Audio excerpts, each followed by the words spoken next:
पुरतो निधाय नैवेद्यं नैवेद्यामनाभ्यायासीदन्तरिक्षगुं शेषणो द्योः समवर्तत प्रियांभो मृदिसः श्रोता तथा लोकान् नैवेद्यं नैवेद्यामि नैवेद्यान्ते जलं प्रत्याजमनीं जलं समर्पयामि ओं प्राणाय स्वाहा पानाय स्वाहा व्यानाय स्वाहा समानाय स्वाहा उदानाय स्वाहा मध्येवानि मुत्राभ्रमुख प्रक्षाल्यमस्तो प्रक्षाल्यं जलं समर्पयामि ततो द्रव्यदक्षिणाम् ओं जद्दत्तं जदपरादानं जदबोर्धं जश दक्षिणाः ददग्निर्वै स्वकर्मणः स्वर्देवे गुणो दधत कृताय भोज साधुगुण्यार्थे फलप्राप्त्यर्थं द्रव्यदक्षिणां समर्पयामि ततो मन्त्रपथवाञ्जलिर्मनानासुन्दरपथवाणि यथा कालोद्भवानेजापुष्पाञ्जलिर्मया तत्त्वग्रहणपरमेश्वरः प्रार्थनापूर्वं मन्त्रपथवाञ्जलिं समर्पयामि सीतारामाभ्यां नमः। आइए व्यास पूजन करें। अक्षत फूल लेकर के पूज्य व्यास जी महाराज का ध्यान करें। ओम व्यासाय विष्णु रूपाय व्यास रूपाय विष्णवे नमो वै ब्रह्मनिधये वासिष्ठाय नमो नमः। व्यासाय नमः व्यासेन कमलेभ्यो नमः। ध्यानार्थे अक्षत पुष्पाणि समर्पयामि। प्रणाम कर लें, कुछ दक्षिणा देकर के प्रणाम करें। आप सभी लोग जो भी पंडाल में बैठे हुए हैं सभी लोग अपने स्थान में खड़े हो जाएं। भगवान की कुछ ही समय में आरती प्रारंभ हो रही है। सभी लोग अपने स्थान में खड़े हो जाए। ओम ज्वालामाल्यै नमः सर्वोपचारार्थे गन्धकपुष्पाणि समर्पयामि। ओम चन्द्रमा मनसोज्झातश्चक्षुः सूर्यो अजायत श्रोतोद्वायुष प्राणश्च मुखादग्निरजायत।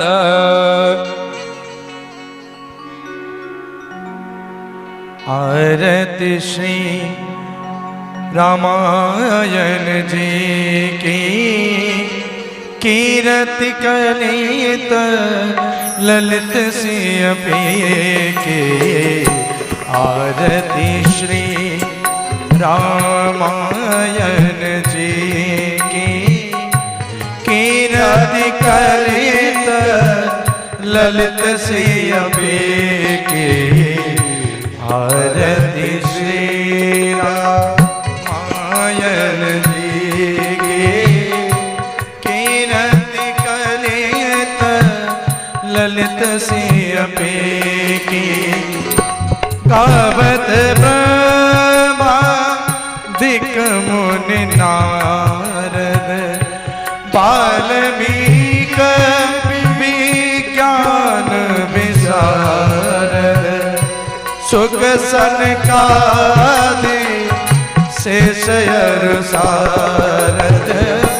सुख सनकादि शेष सारद।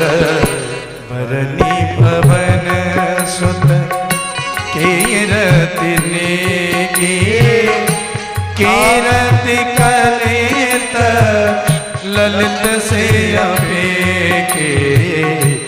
आरती श्री राम। सभी लोग अपने स्थान पर खड़े हो जाएं और भावपूर्ण तालियों की सेवा करते हुए रामायण जी की पावन आरती करें।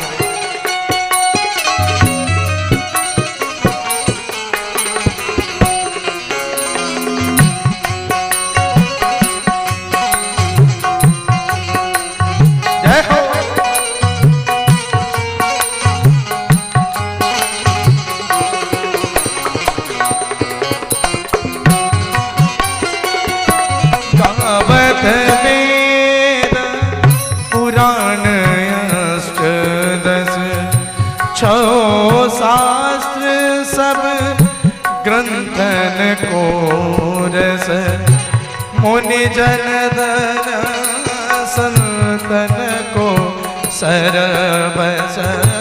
मुनि जन धन संतन को सरबस। सार अंश सम्मत सब की कीर्ति कलित ललित से के। आरती श्री रामायण जी की कीर्ति कलित ललित से अपेके आरती श्री राम।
गावत सतत शंभु भवानी अरुगट सौभव मुनि विज्ञानी व्यास आदि कवि बरज बखानी व्यास आदि कवि बरज बखानी काग भूषणी गरुण के की काग भूषणी गरुण के ही की कीरति कलित ललित से अपेके आरती श्री राम।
कलिमल हरणी विषय रस फीकी सुभग सिंगार मोती जुबती की तलन रोग भव मोरिय में की तलन रोग भव मोरिय में की आत्मात आत्मात सब विधि तुलसी की आरती श्री रामायण देखी आरती श्री रामायण देखी कीरति कलित ललित से अपेके आरती श्री रामायण देखी कीरति कलित ललित से अपेके कीरति कलित ललित से अपेके कीरति कलित ललित से अपेके जलेन शीतलीकरणं स्वेदेहवन्दनं मारादिग्रहणं मन्त्रप्रभवाञ्जलिमः जग्रीन जग्नमे जन्त देवास्तानि धर्माणि पदमान्य सन्नादेहनाकं महिमानः सछन्द यत्र पूर्वे साध्याः सन्ति देवाः नानासुगन्धपुष्पाणि यथा कालोद्भवानि च पुष्पाञ्जलिरमया दत्त्वा गृहाण परमेश्वर प्रार्थनापूर्वकं मन्त्रपथवाञ्जलिं समर्पयामि सीतारामाभ्यां नमः नमस्करोमि चढ़ा करके प्रणाम करें। बोले सीतारामचंद्र भगवान की जय, बोले ध्यानाथ भगवान की जय, बोलिए व्यास जी महाराज की जय।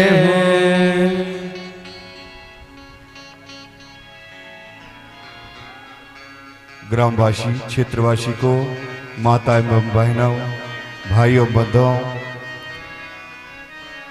अवध धाम से पधारे अंतर्राष्ट्रीय कथा व्यास परम पूज्य निशु भरद्वाज गोपी जी मंच पे विराजमान हो चुके हैं। आप सबसे निवेदन है कि आप लोग अपने कार्य से निवृत्त होकर के कथा पंडाल में आने का कष्ट करेंगे। निवेदन करेंगे परम पूज्य निशु भरद्वाज गोपी जी से हम भक्तों को वहां ले चले जहां कल की कथा में भागीरथी गंगा में स्नान कर रहे थे। हम भक्तों को वहां ले चले जहां के बाबा भोलेनाथ मां पार्वती का विवाह आनंद लिए। पार्वती मैया भोलेनाथ से प्रश्न किए हैं, प्रश्न का उत्तर भोलेनाथ दिए हैं, वहीं भी ले चले। जय श्री राम, जय श्री राम।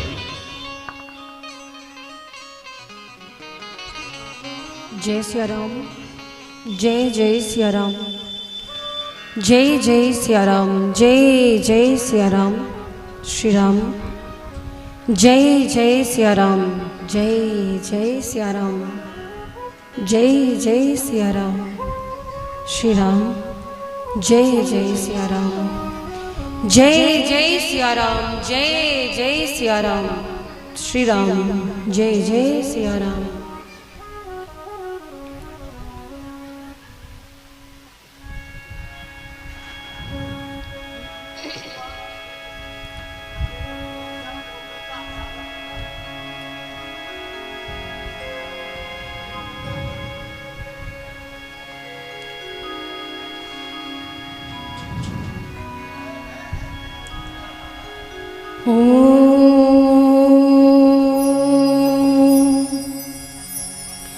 स्वस्ति श्री गणेशाय नमः,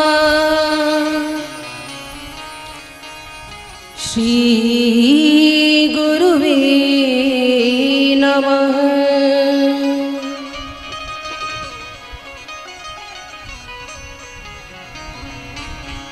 वर्णानाम् अर्थ संघानाम्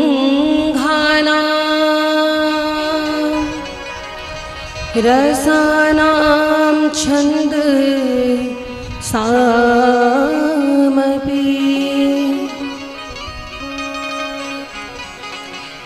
मंगलानां चकर्तारो वंदे वाणी विनायका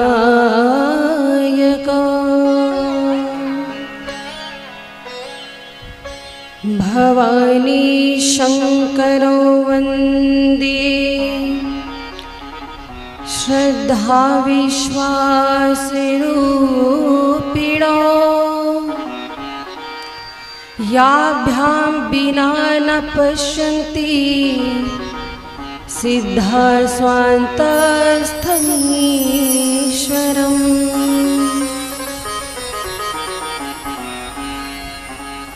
श्री सीतानाथ समारंभा श्री रामानंदार्य मध्यमा अस्मदाचार्य पर्यन्ता गुरुं परम्परा।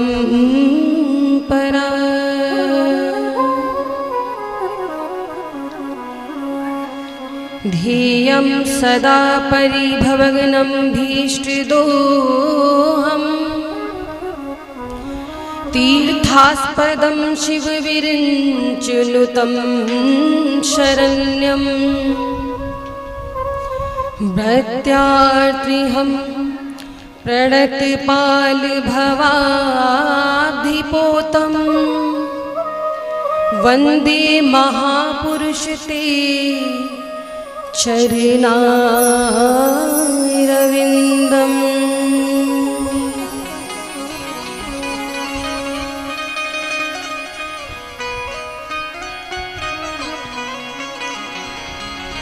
अतुलित बलधामं दनुजवन कृशानं ज्ञानिनामाग्रगण्यं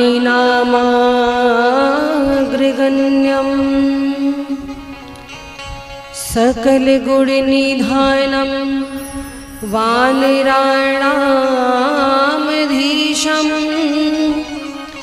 रघुपतिप्रियभक्तं वातजातं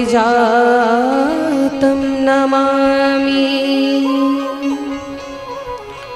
बोली राघवेंद्र सरकार की जय। परमाध्यक्ष अनंत कोटि ब्रह्मांड नायक सर्वेश्वरेश्वर पुराण पुरुषोत्तम भक्तवांशा कल्पतरु श्री सीताराम जी की शब्दमयी मूर्ति श्री रामचरितमानस की पावन कथा का आज तृतीय दिवस है। विगत 2 दिनों से आप सभी भगवत भक्त काली माता के इस पवित्र प्रांगण में उपस्थित होकर के अपने जीवन को धन्य बना रहे हैं। श्री राम कथा सरिता में गोते लगा करके पुण्य के भागी हो रहे हैं, अपने पाप ताप को समाप्त कर रहे हैं। इस प्रांगण में विराजमान जितनी भी हमारी श्रद्धामयी माताएं हैं, मातृशक्तियां हैं, बहनें हैं, भरत भावी वीर कर्णधार प्रिय बाल गोपाल ज्ञान स्वरूप समस्त श्रद्धालु सहयोग कर रहे हैं। जितने भी सरस्वती पुत्र बैठे हैं यहाँ पर अपने स्वर ताल के माध्यम से सेवा कर रहे हैं श्री राम जी के चरणों में। हमारे मुख्य यजमान जी जो निरंतर सेवा में रत हैं आज 2 वर्षों से, आप सभी का बहुत बहुत आभार, बहुत बहुत साधुवाद। और YouTube फेसबुक के माध्यम से जो भी लाइव प्रसारण को देख रहे हैं अपने घरों में बैठ करके, उन सभी भक्त वृंद को व्यासपीठ की ओर से नमन है। आइए हम सभी आज तृतीय सत्र में प्रविष्ट हो से पूर्व भगवान नाम संकीर्तन का आश्रय लेते हुए अपनी वाणी को, अपनी जीवा को पवित्र करेंगे और तालियों की सेवा करते हुए सभी भगवान के सुंदर कीर्तन का गुणगान करेंगे। तत्पश्चात हम सभी भगवान की इस लालित्यमयी कथा में प्रविष्ट होंगे और आनंद प्राप्त करेंगे। बोली राघवेंद्र सरकार की जय। हरे राम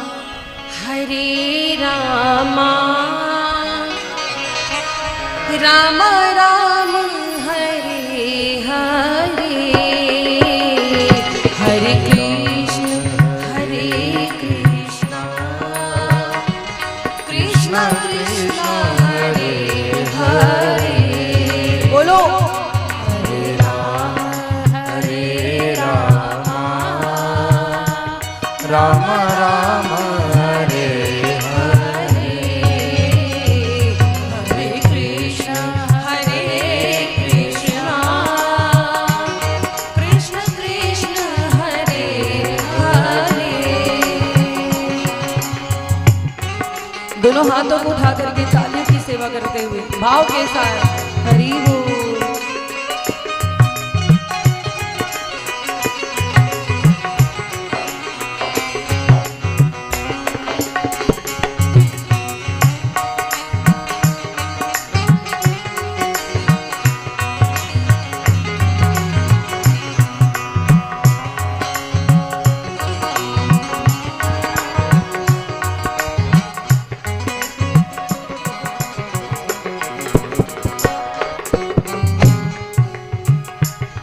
हरे राम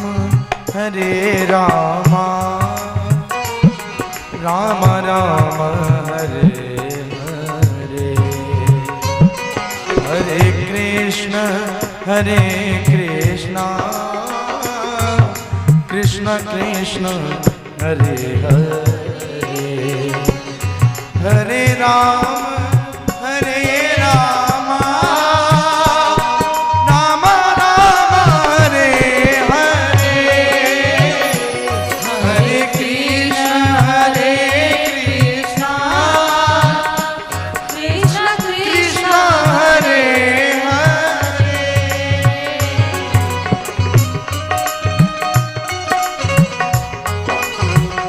तालियों की सेवा करते हुए हरि बोल। बोले राघवेंद्र राघव सरकार की।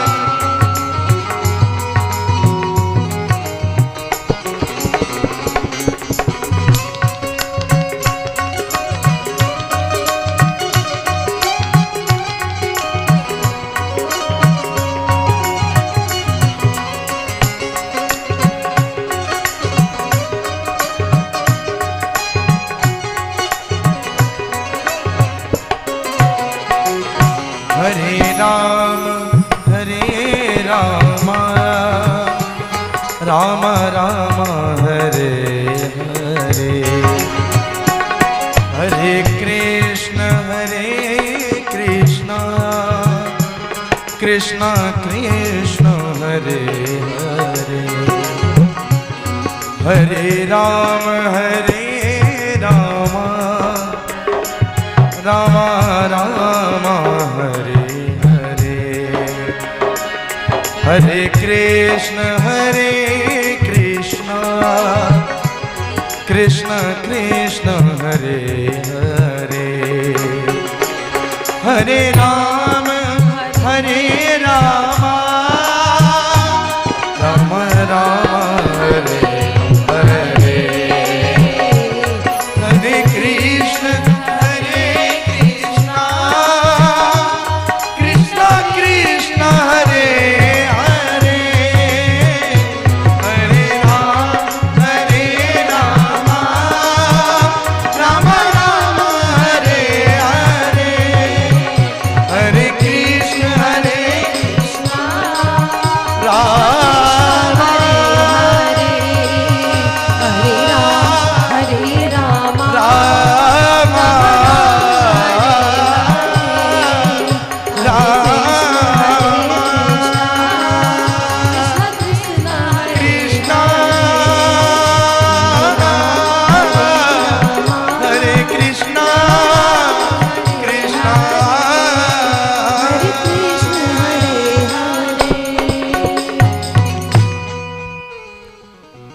बोली राघवेंद्र सरकार की जय हो।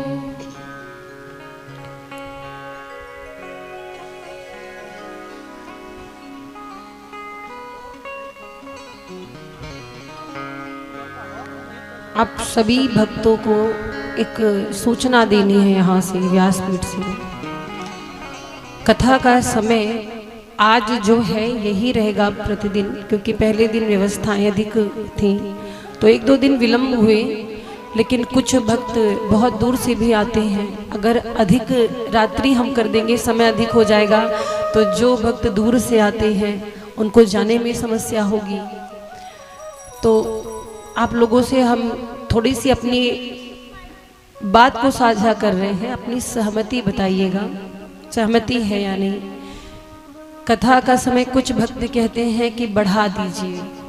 अच्छा, ये समस्या हर जगह होती है, क्योंकि हर जगह ऐसे लोग हैं जैसे कुछ घर से बाहर काम में लगे होते हैं तो देर से आते हैं। कुछ माताएं हैं बोलती हैं हम भोजन बना के तब आ पाएंगे, जाते समय बड़ा देर हो जाता है। तो देखिए, मैं आपसे एक बात निवेदन करूं, कथा का 2 दिन बीत चुका है, आज तीसरा दिन है ना। बचा कितना दिन बचा?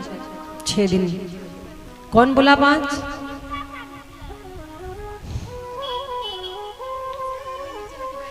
6 दिन बचे हैं। अब 6 दिनों में ये मेरा विशेष निवेदन है आप सभी से कि आप लोग आपके जो क्रियाकलाप हैं, जो कार्य है, उसको थोड़ा सा नियमित कर लीजिए। 6 ही दिन की बात है, फिर हम कहाँ आप कहाँ। आप तो यहीं रहेंगे, हमारा कोई भरोसा नहीं, हम कहाँ रहेंगे। तो आप थोड़ा सा अपना रूटीन बना लीजिए। समय यही है जो आज है, अभी बैठे हैं, इसी समय पर अब कथा आरंभ होगी ताकि हर व्यक्ति को सुविधा हो सके। अब हम प्रत्येक व्यक्ति के मन का नहीं कर पाएंगे क्योंकि ये संभव नहीं है, समझ रहे हैं, ये संभव नहीं है। तो सबकी सुविधाओं को ध्यान में रखते हुए ये विचार बनाया गया कि ये समय बिल्कुल उचित है। थोड़ा सा अपने काम को जल्दी समेट ले, जो भी कार्य आपके हैं घर के उसे आप अतिशीघ्र कर लें। और ऐसा समय रखा जाएगा तो समय से आप भी आ सकते हैं, जो दूर वाले भक्त हैं वो भी आ सकते हैं, जो मान लीजिए किसी और काम से बाहर जाते आते हैं वो भी आ सकते हैं। ये ऐसा समय है, ठीक है, समय यही रहेगा। कल से इस समय सब लोग पहुंच जाएंगे, अधिक विलंब करने की आवश्यकता नहीं है। कल की कथा में आप सभी ने बड़ा आनंद लिया। कल हमारे भोले बाबा का विवाह हुआ। आपने चर्चा श्रवण की किस प्रकार से सती मैया ने भगवान श्री राम की परीक्षा ली, उनके मन में भ्रम हुआ। और जब भ्रम हुआ तो माँ ने परीक्षा ली, उसका परिणाम क्या हुआ? भोले बाबा ने माता सती का त्याग किया। सती माँ को बड़ी ग्लानि हुई। एक बार शिव जी की बात नहीं मानी तो ग्लानि हुई। दोबारा जब वो अपने पीहर जा रही थी तो भी शिव जी ने समझाया, फिर भी उन्होंने बात नहीं मानी। और उसका परिणाम क्या हुआ? सती जी को अपने शरीर का त्याग करना पड़ा। सती जी ने अपने शरीर को त्यागा। मरते समय वरदान मांगा था कि शिव जी के चरणों में मेरा जन्म जन्म अनुराग बना रहे। और भगवान ने उनकी विनती स्वीकार की। उन्हें अगला जन्म पार्वती जी के रूप में मिला। पार्वती तन पा करके उन्होंने कड़ी तपस्या की, नारद जी के उपदेश को शिरोधार्य करके बहुत कठोर तपस्या की। परिणाम स्वरूप उनको शिव जी पुनः प्राप्त हुए। कल आपने सुना किस प्रकार से भोले बाबा के गढ़ों ने उनका श्रृंगार किया। शिव जी की बारात हिमाचल नगरी पहुंची और वहां पर विवाह का कार्य संपन्न हुआ। विधि के अनुसार जस विवाह के विधि श्रुति गाई, महामुनिन सो सब करवाई। जैसी वेदों में आज्ञा दी गई है, जैसा विधान है, वो सारी रीति रिवाज के साथ भोले बाबा माता पार्वती का विवाह संपन्न हुआ। अच्छा, एक बात यहाँ पर और आती है।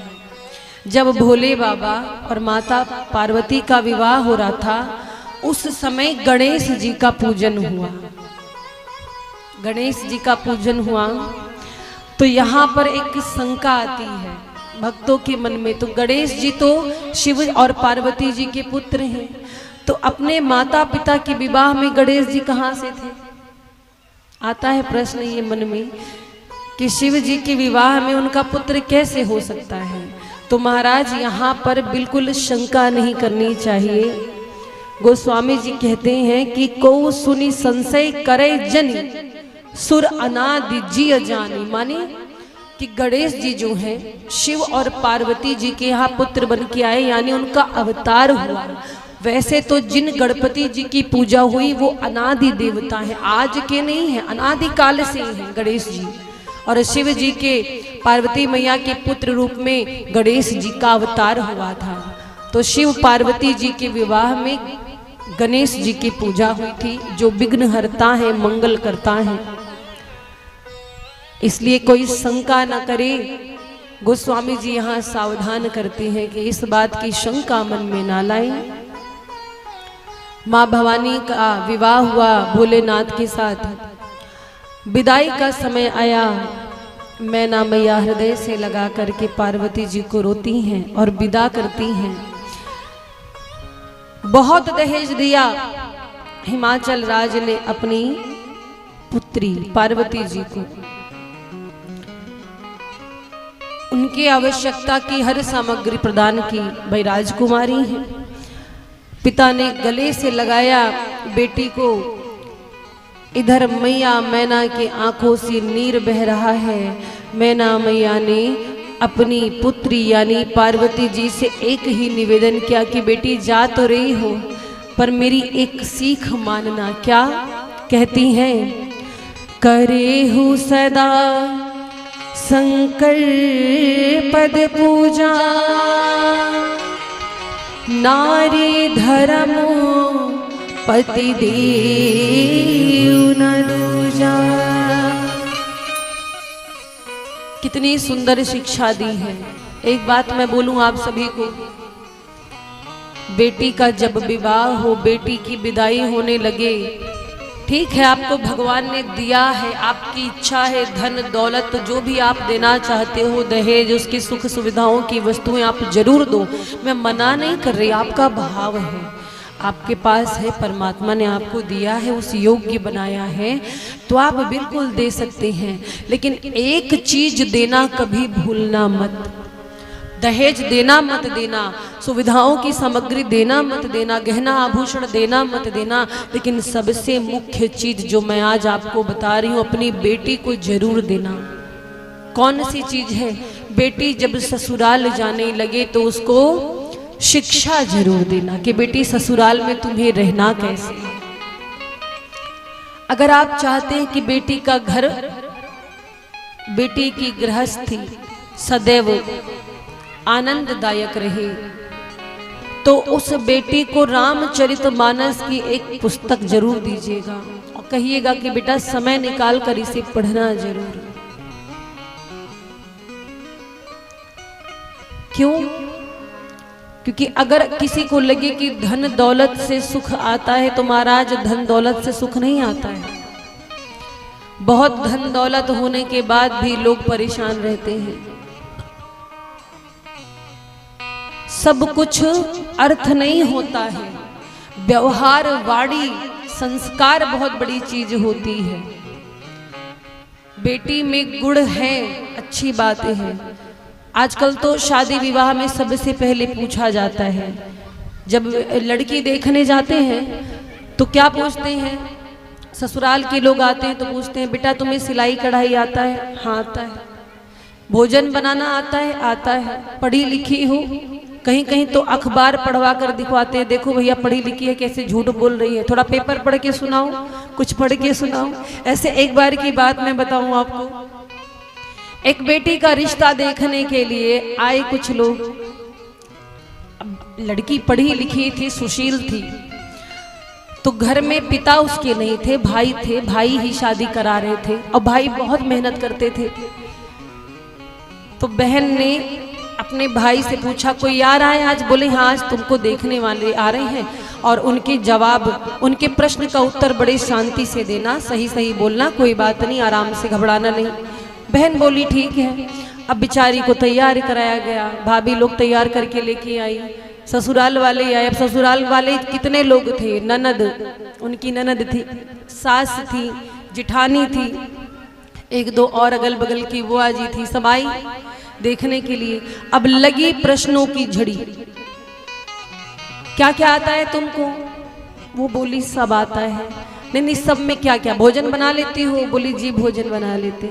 अच्छा, सिलाई कढ़ाई आती है? हाँ आती है। घर की साफ सफाई का ज्ञान है? हाँ है। अच्छा ये बताओ पढ़ी लिखी हो? हाँ। थोड़ा चल के दिखाओ। बेचारी उठी, चल कर देखी। अब बार बार उसकी आंखें देख रहे हैं, उसको लगा क्रोध कि इतना इंटरव्यू कौन लेता है आजकल, बताओ। पहले के समय में तो बिन देखे विवाह हो जाया करते थे। चलो ठीक है देखने आए, पर इतना पूछताछ उस बच्ची से किया गया। सब ने पूछताछ जब कर लिया, अंत में लड़का आया जिसे विवाह करना था, बोला हम भी कुछ पूछना चाहते हैं। अब पूछने के लिए तो कुछ बचा नहीं था, सबने इतना पूछ रखा था, लेकिन लड़के को लगा भाई हम दुल्हा होंगे तो हमें तो जरूर पूछना चाहिए, हम भी थोड़ा इंटरव्यू ले। तो बोले कि ये बताओ तुम्हें नाचना आता है? उसने सोचा ये कौन सा प्रश्न है। बोले तुम्हें नाचना आता है? बोली हाँ आता है। बोला ठीक है, तब तो हम शादी के लिए तैयार है, लेकिन 1-2 दिन इंतजार करिए, हम फोन करेंगे, देख लिया है, आज लड़की को फोन पे उत्तर देंगे। जाने लगी लड़की, बोली सुनिए जरा आप लोग बैठिए तो, रुकिए तो। सब रुके, क्या हुआ? बोले आपने हमसे बड़ा प्रश्न किया, हमने खूब उत्तर दिया। अब जरा एक प्रश्न मैं आप लोगों से करना चाहती हूँ, क्या मुझे उत्तर देंगे? किससे प्रश्न करना है? बोली लड़के से। हाँ पूछो, क्या पूछना चाहती हूँ? बोली आपके घर वालों ने मुझसे सब कुछ पूछा, मैंने बताया। आपने मुझसे पूछा कि क्या तुम्हें नाचना आता है? मैंने कहा हाँ। लेकिन अब मैं आपसे पूछती हूँ, क्या आपको तबला बजाना आता है? बोला नहीं। लड़की बोली अच्छा, मैं नाचूंगी तो तबला क्या तेरा बाप बजाएगा? प्रेम से बोलो राघवेंद्र सरकार की। कोई वस्तु क्रय करने नहीं गए हैं, किसी की बेटी को देखने जाइए तो उसको इतना भी मत पूछ लो कि बेचारी डर जाए, हैरान हो जाए। बेटियां सभी को भगवान ने दी हैं, बेटियों का सम्मान करना चाहिए, अपनी हो या दूसरी। तो महाराज बेटियों को जाते समय एक शिक्षा जरूर दे कि परिवार में कैसे रहना है, घर में कैसे अपने से बड़ों का व्यवहार करना है, अपने छोटों से कैसे व्यवहार करना है, ये जरूर बताएं। क्योंकि अगर आपने इसकी शिक्षा नहीं दी, आए दिन आपको शिकायत मिलती रहेगी, रोज आपके पास फोन आता रहेगा। और एक बात, अगर चाहते कि बेटी का जीवन सुखी रहे तो बहुत ज्यादा फोन पे हाल चाल नहीं लेना चाहिए। ठीक है, नया नया रिश्ता हुआ होता है, अगर बेटी विदा होके गई है बात कर लो, लेकिन हर छोटी चीज पूछना नहीं चाहिए। इससे घर में मतभेद होता है, आधा से ज्यादा तो झगड़ा मोबाइल के कारण होता है। बहुत से लोग को शिकायत होती है, अपनी घर की सारी बात अपने मायके वालों को बताती रहती, शिकायत करती रहती। ऐसा नहीं करना चाहिए। भाई ससुराल भी तो आपका घर है, ससुराल भी घर ही है, तो ससुराल की हर छोटी बड़ी बात नहीं बतानी चाहिए। क्योंकि देखिए आपका भाग्य जहां था आप पहुंच गए। अब जो आपके साथ में है उनका सम्मान करो, उनसे प्रेम से रहो। मायके वाले ज्यादा दखल देते हैं तो घर बिगड़ता है। बात सही है कि नहीं? बोलो सही है। अच्छा, आप लोग की बहू लोग भी बताती हैं क्या फोन पर? हाँ, एक बात और है, अब जैसे कि चर्चा हुई है, ये तो माँ की जिम्मेदारी है कि अपनी बेटी को संस्कार दे, अच्छे से घर में कैसे रहना है सिखाए। लेकिन एक माँ सास भी होती है, तो सासू माँ को भी अपना फर्ज निभाना चाहिए। क्या फर्ज? कई माताएं कहती हैं कि इसको हम अपनी बेटी बनाकर रखेंगे, बहू नहीं, ये हमारी बहू नहीं बेटी है। लेकिन व्यवहार, तो ऐसा व्यवहार करिए कि उसे कभी अपने मायके फोन करने की जरूरत ही ना पड़े। ऐसा प्रेम से रहिए। महाराज ताली एक हाथ से नहीं बजती है। कई बार बात आई है, कुछ लोग कहते हमारी सास बड़ी क्रूर है, बहुत जुल्म करती है। कुछ लोग कहते हैं हमारी बहू हमारी सेवा नहीं करती। सास बहू का झगड़ा बहुत दिन से चला आ रहा है। ये कब होगा? केवल बहू को सुधरने की जरूरत नहीं है, सास को भी आवश्यकता है। क्योंकि देखिए महाराज, कई सास ऐसी होती हैं, हमारे जमाने में तो ऐसा नहीं होता था, आजकल तो लड़कियां कितनी एडवांस हो गई हैं, हम लोग तो यहाँ तक घूंघट करके रहते थे। अरे जमाना बदल रहा है। देखिए, जरूरी नहीं कि घूंघट इतना हो तभी कोई सम्मान है। मैं तो यही एक बात कहूंगी कि अगर पल्लू सर पे भी है, आपकी वाणी मीठी, आप वाणी से अगर किसी का सम्मान कर रहे, यही बहुत है। पर्दा आंख का होता है। घूंघट इतना बड़ा बहू ने निकाल लिया और जवाब दिए जा रही है, जबान लड़ाई जा रही है, बात किए जा रही है, तो क्या फायदा ऐसे घूंघट का? तो रिश्तों में फॉर्मेलिटी नहीं होनी चाहिए, औपचारिकता नहीं होनी चाहिए। सम्मान हृदय से होता है, वाणी से होता है। तो इसीलिए विवाह में इस बात का ध्यान रखना चाहिए कि जब बेटी विदा हो तो उसको अच्छी बातें सिखाएं, उसे रामचरितमानस की पोथी आप जरूर दें कि बेटा इसको पढ़ना। अपने से छोटे बच्चे घर में हैं तो उनसे अच्छा व्यवहार करना, समय मिले तो उनको पढ़ाना, सत्संग में मन लगाना, अपने घर की लाज बचा के रखना। क्योंकि बेटियां जो होती वो एक कुल नहीं, दो दो कुल की शान होती महाराज। बेटियां बड़े भाग्य से मिलती हैं, बड़े सौभाग्य से। कहते हैं ना, बेटे भाग्य से होते और बेटी सौभाग्य से।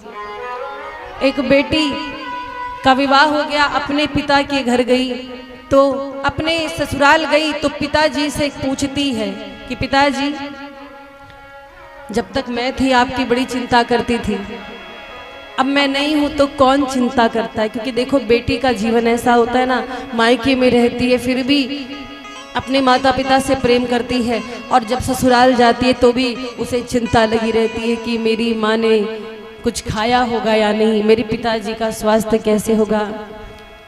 तो बेटी का भाव होता है ऐसा। तो बेटी क्या कहती है अपने पिताजी से, एक बात पूछती हूँ बताना ना बाबूजी, छुपाना ना बाबूजी, क्या याद मेरी आती नहीं। एक बात पूछती हूँ बताओ ना बाबूजी, छुपाओ ना बाबूजी, क्या याद मेरी आती नहीं। और जानती बेटी क्या कहती है कि जब मैं पैदा हुई थी तो सबका मुंह छोटा हो गया था। क्यों? बेटी को बोझ समझते बहुत से लोग। बेटी हो गई, अब तो खर्चा करना पड़ेगा विवाह में, अब तो दहेज देना पड़ेगा। लेकिन बेटी कभी बोझ नहीं होती है, एक बात याद रखिएगा। कभी भी बेटी जन्म ले तो मुंह लटका के नहीं बैठना चाहिए, दुख नहीं मनाना चाहिए, क्योंकि बेटी अपना भाग्य लेकर के आती है। तो वो बेटी कहती है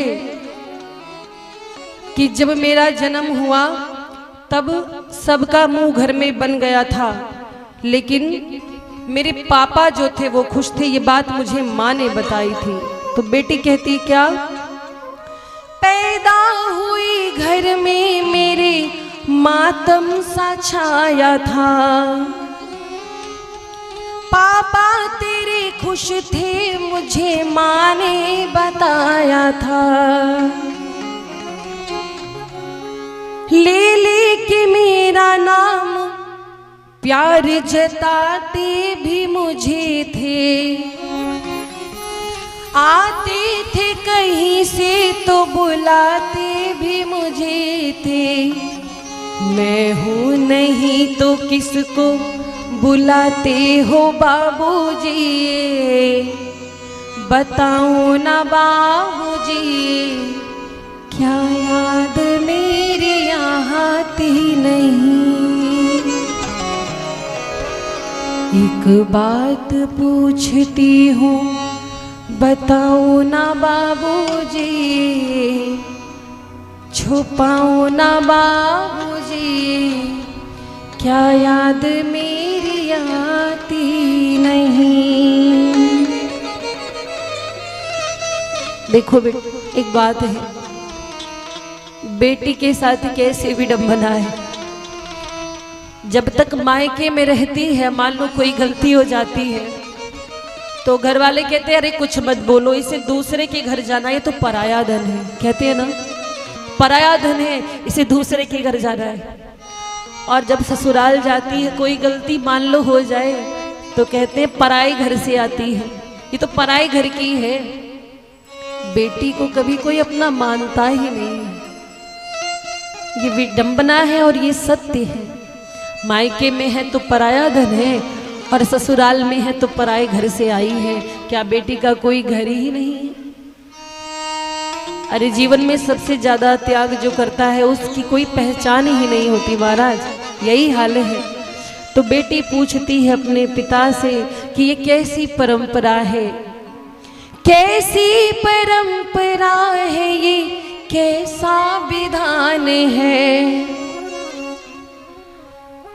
पापा बता दो कौन सा मेरा जहान है,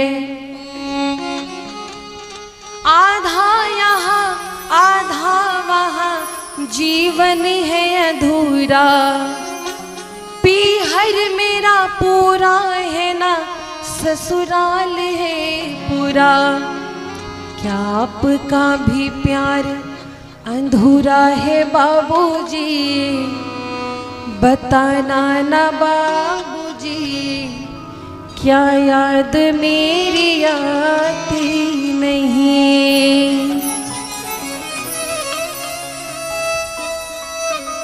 ये बेटियों का भाव होता है, इसलिए बेटियों को शुरू से उस योग्य बनाए कि आगे चलकर उसे रोना ना पड़े। बेटियों को पढ़ाए, बेटियों को आगे बढ़ाए। बहुत सी जगह पर मैंने देखा है बेटियों को विद्यालय नहीं भेजते, कहते पढ़ लिख कर कौन सा कलेक्टर बन जाएगी, आगे जा कर के तो इसको चौका बर्तन ही तो करना है, झाड़ू पोछा ही तो करना है। कभी ऐसा मत सोचना, क्योंकि महाराज हर एक पाषाण शालिग्राम की बटिया नहीं होती, हर एक पाषाण शालिग्राम की बटिया नहीं होती।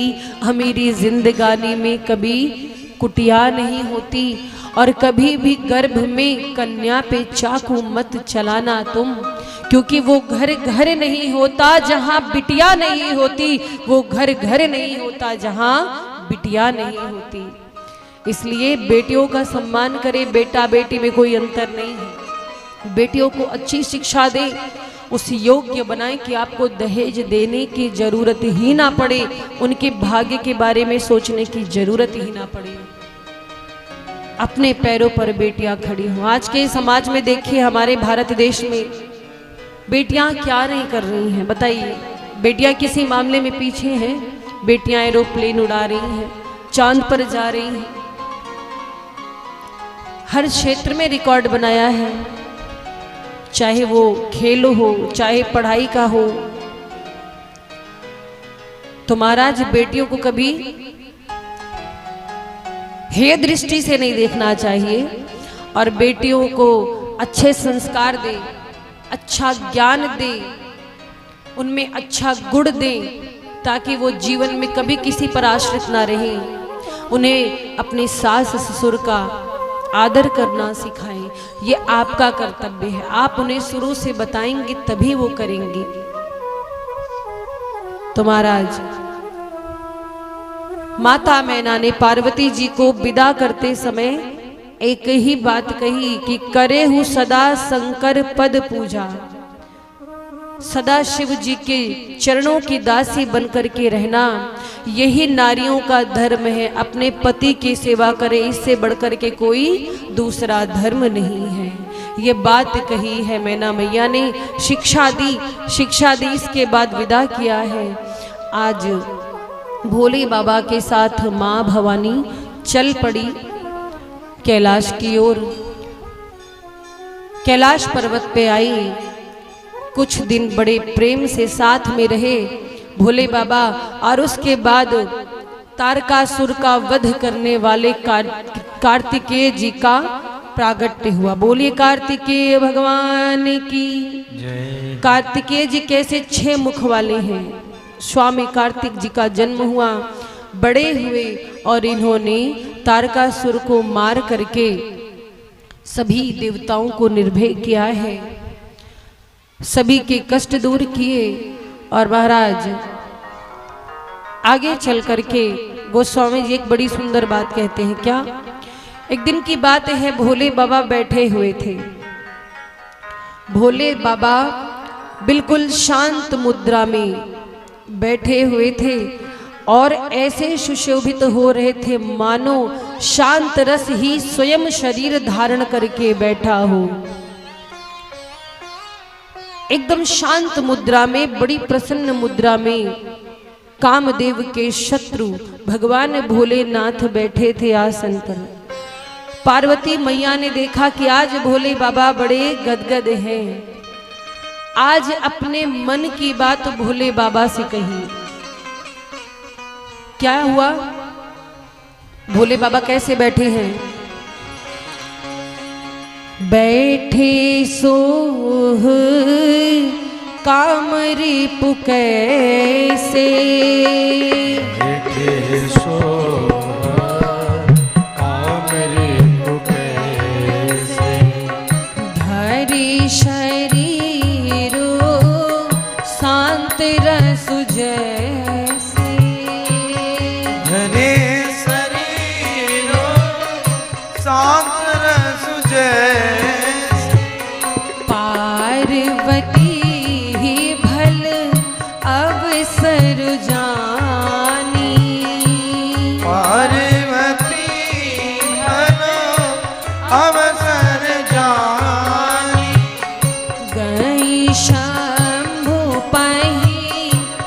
मातु भवानी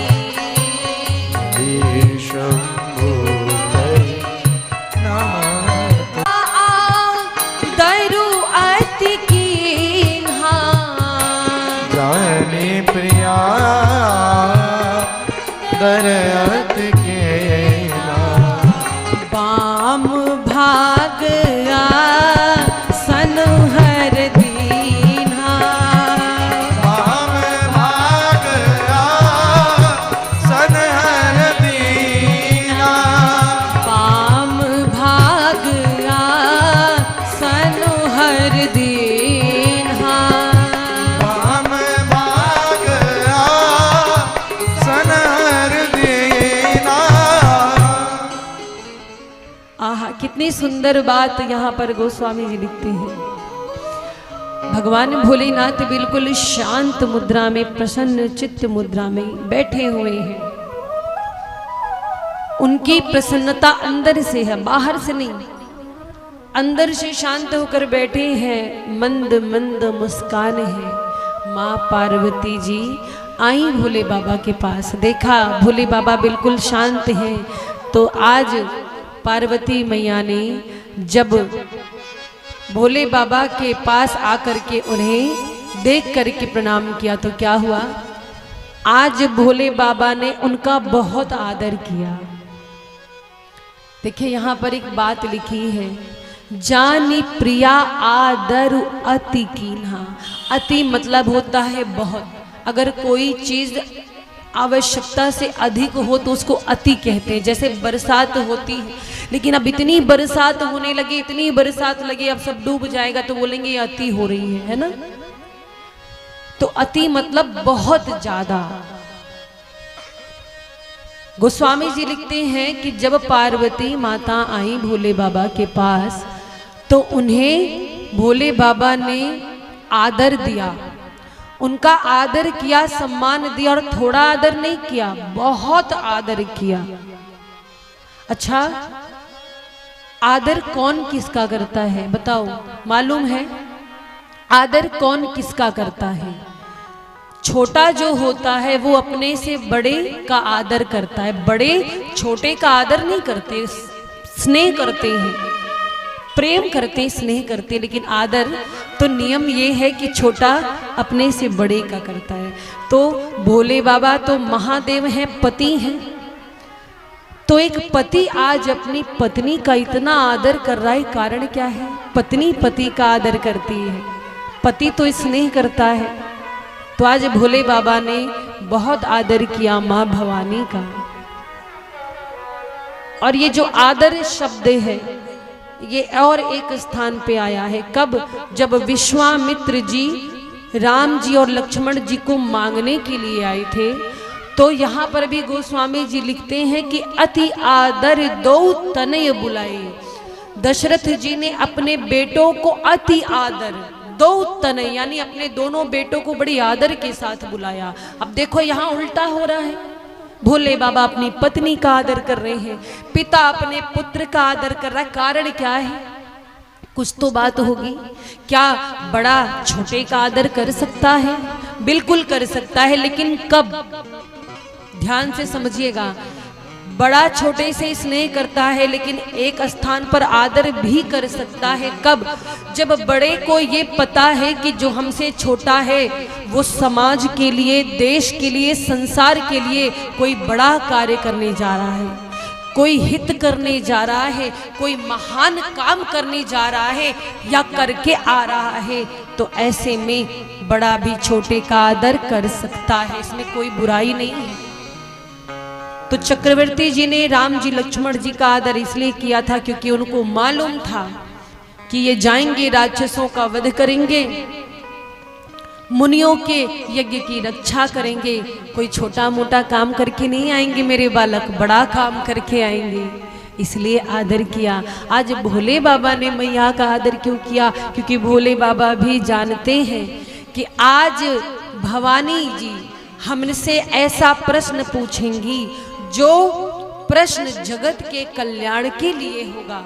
आज वो मुझसे राम कथा सुनने का निवेदन करेंगी। और जब राम कथा मैं सुनाऊंगा तो ये राम कथा केवल एक व्यक्ति नहीं, पूरे संसार को तृप्त करेगी, पूरे संसार के शोक ताप का नाश करेगी, मंगल करेगी, इससे जगत कल्याण होगा।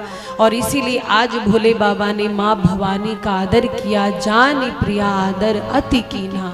और आदर करने के बाद क्या किया, आज कौन सा स्थान दिया, वाम भाग आसन हर दीन्हा। इससे पहले सती रूप में जब थे तो भोले बाबा ने उनको सन्मुख शंकर आसन देना, सामने बिठाया था जब त्याग किया था। आज जब पार्वती रूप में आई है तो भोले बाबा ने उनको अपने बाईं ओर वामांग में बिठाया। पत्नी का स्थान बाईं ओर होता है।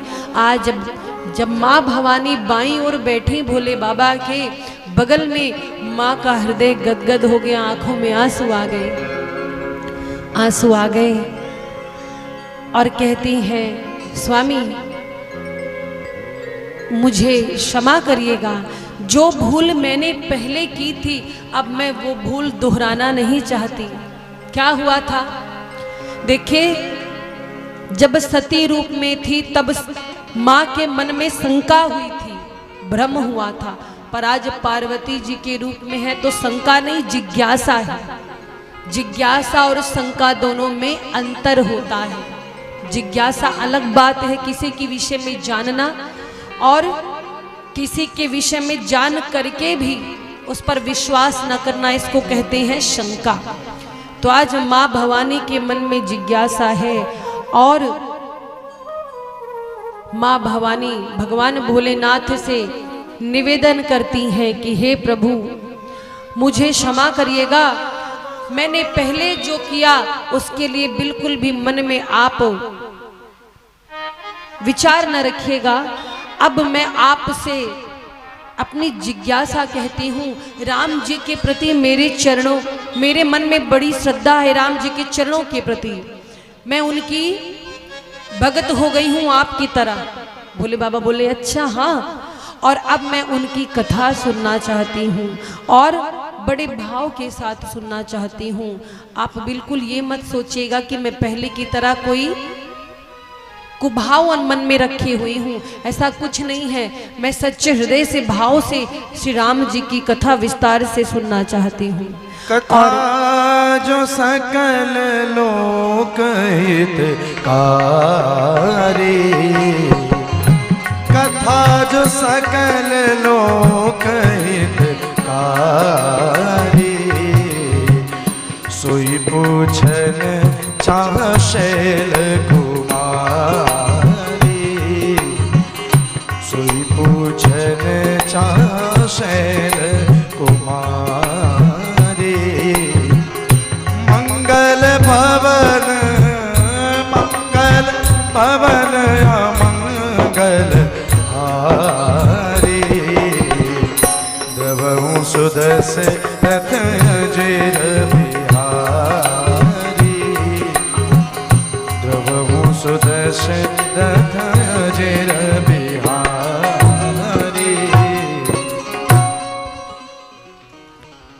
माँ भवानी जगत के कल्याण के लिए आज भगवान भोलेनाथ से कहती हैं कि मुझे कथा सुनाइए।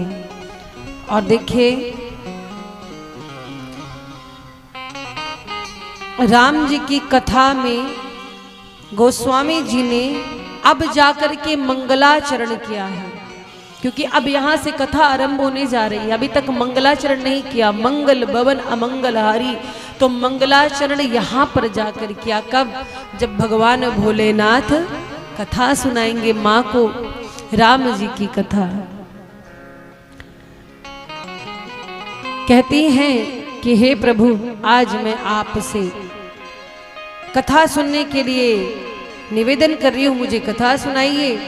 और पूछती हैं, कहती हैं अति आरत पूछो सूर्य राया, अति आरत पूछो सूर्य राया, रघुपति कथा कहूँ कर दाया, रघुपति कथा कहूँ कर दाया।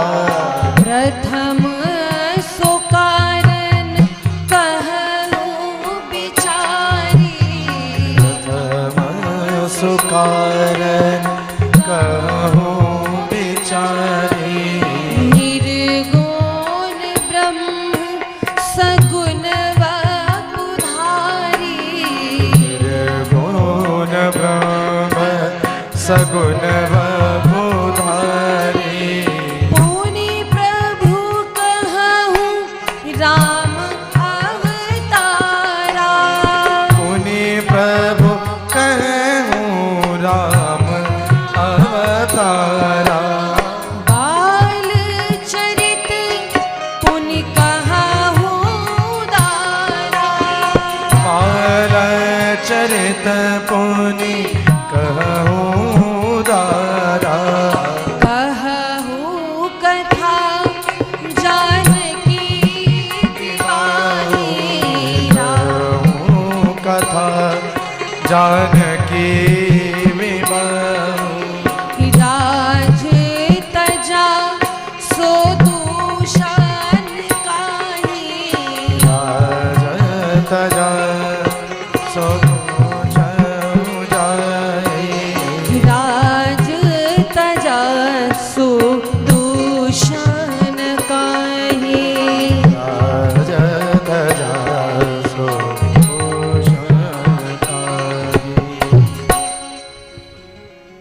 अति आरती पूछो सुरराया, रघुपति कथा कहा हो कर दाया। हाथ जोड़ करके पूछती हूँ आपसे बड़े आर्त भाव से, आप कथा सुनाइए। कथा के लिए ऐसे ही भाव चाहिए, ऐसी जिज्ञासा चाहिए। जब ऐसा भाव होता है तब कथा सुनाने का आनंद आता है। देखो जैसे आप सभी लोग हो, समय से कथा में आ जाते हो, आरंभ से विश्राम तक की एक एक कथा आपको समझ में आती है कि नहीं। और पता चला कोई बीच में चले आ रहे हैं, कोई आरती होते समय आते, कोई प्रसाद लेते समय आते, क्या आनंद है बताओ। थोड़ा समय निकाल करके पहले बैठेंगे तब आपको कथा भी समझ में आएगी, आनंद भी आएगा और कथा का पुण्य लाभ भी प्राप्त होगा। कुछ भक्त हैं बाद में आते हैं। और एक बात मैं और निवेदन करूं, जब भी भगवान की आरती होती है आप लोग खड़े हो जाया कीजिए। कुछ भक्त खड़े नहीं होते, भगवान की आरती के समय खड़े जरूर हो जाया करें। अगर किसी को पैर में ज़्यादा तकलीफ है, कोई ऐसी दिक्कत है तो कोई बात नहीं।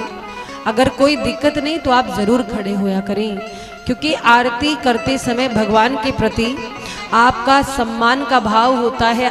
जब भगवान का आवाहन हो तब खड़े होना चाहिए और जब विसर्जन हो तब खड़े होने चाहिए। तो आरंभ की आरती विश्राम आरती दोनों में खड़े होकर के ताली बजा करके आरती को गावें। आरती अगर नहीं याद है तो सुन करके दोहरावें, ताली बजाएं, लेकिन बैठ करके आरती नहीं करनी चाहिए। आरती सदैव खड़े होकर के करना चाहिए। तो कथा के प्रति जब तक मन में जिज्ञासा नहीं होगी, लालसा नहीं होगी, तब तक कथा सुनाने में भी आनंद नहीं आता है।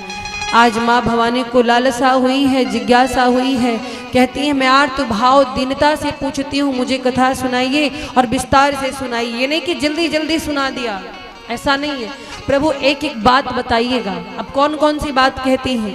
कहती हैं कि किस प्रकार से आप सबसे पहले मुझे ये बताइए कि जो ये निर्गुण ब्रह्म है ये सगुण बन करके क्यों आते हैं? क्या कारण है कि निर्गुण और सगुण दोनों में भेद क्या है? निर्गुण सगुण रूप धारण करते हैं, कारण क्या है? फिर मुझको राम जी के अवतार की कथा सुनाइएगा। मैं सुनना चाहती हूँ राम जी के अवतार की कथा। किस कारण से राम जी धरती पर अवतरित हुए मैं जानना चाहती हूँ। और इतना ही नहीं प्रभु, आप मुझे उनके बाल चरित को भी सुनाइएगा। जब राम जी छोटे थे तो क्या क्या लीला किए थे, कैसे अवधवासियों का मैया का मन मोहे थे। मुझे उनके बाल चरित के विषय में भी सुनाइएगा। बचपन में उन्होंने क्या क्या लीला की थी और किस प्रकार से उनका जानकी जी से विवाह हुआ था, ये भी बताइएगा। वो वन कैसे गए, घर का त्याग कैसे किया ये भी मुझे बताइएगा। और हे नाथ, वन में रह करके उन्होंने कौन कौन सी लीला की, रावण का वध कैसे किया, पुनः लंका पर विजय प्राप्त करके अयोध्या कैसे आए, ये सारी कथा मुझे बताइए। और हाँ, एक और निवेदन है। भोले बाबा कहते क्या? बोली मैंने जो पूछा है वो तो बताइएगा। अगर कुछ छूट गया हो कोई प्रसंग, मान लो कुछ भूल गई हूँ मैं आपसे पूछना, जिसको मैंने आपसे ना भी पूछा हो तो भी बताइएगा मुझे। और ऐसा भाव हुआ तो महाराज खुश हो गए भोले बाबा और बड़े गदगद हो गए। कहते हैं कि धन्य हो तुम पार्वती, धन्य धन्य कह करके भोले बाबा ने माता पार्वती का सम्मान किया। क्यों? कहते हैं कि तुमने आज राम जी की कथा का प्रसंग पूछा है। ये क्या है? पूछे रघुपति कथा प्रसंगा, सकल लोक जग पावनी गंगा। ये गंगा के समान है। गंगा में स्नान करके शरीर पवित्र होता है, पर राम कथा गंगा में स्नान करके हमारे मन और हमारी आत्मा पवित्र होती है। तो इसलिए महाराज ये जो श्री राम जी की कथा है ये गंगा के समान है, जग को पावन करने वाली गंगा। और गोस्वामी जी एक बात बहुत सुंदर कहते हैं, जीवन में हर किसी को एक बार कम से कम कथा जरूर सुननी चाहिए भगवान की। कम से कम एक बार, इसका मतलब ये मत सोचना एक ही बार सुननी चाहिए।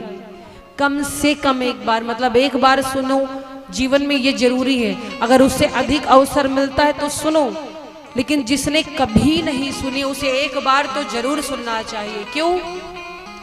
क्योंकि जिन हरि कथा सुनी नहीं काना, ध्यान से सुनना, ये बात हम नहीं कह रहे, गोस्वामी जी कह रहे, मानस में लिखी है।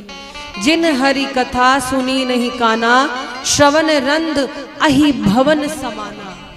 जो कान भगवान की कथा नहीं सुनते हैं, जो कान भगवान की कथा नहीं सुनते, वो कान जो होते हैं ना, कान के छिद्र, वो सांप के बिल के समान होते हैं, बेकार हैं।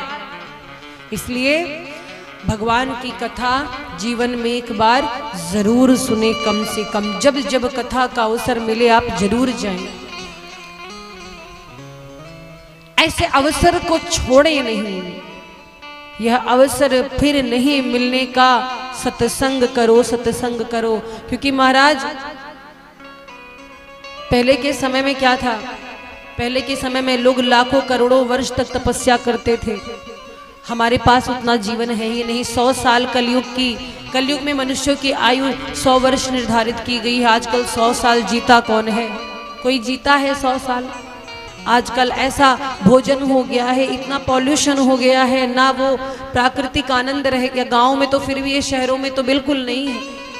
हर चीज में मिलावट, हर चीज में मिलावट। ना वैसे भोजन रह गया, ना जल रह गया, ना वो वातावरण रह गया, ना तो वायु रह गई। तो ऐसे में इंसान 100 साल कैसे जिएगा? तो इसलिए बहुत कम समय अपने पास बचा है, उसमें प्रयास ये करो कि अपनी मुक्ति का कोई जतन कर लो। एक दिन नहीं, थोड़ा थोड़ा हरि का भजन कर लो। मुक्ति का कोई तू जतन कर ले, मुक्ति का कोई तू जतन कर ले रे। रोज थोड़ा थोड़ा हरि का भजन कर ले, रोज थोड़ा थोड़ा हरि का भजन कर ले, रोज थोड़ा थोड़ा हरि का भजन कर ले, रोज थोड़ा थोड़ा हरि का भजन कर ले। मुक्ति का कोई तू जतन कर ले,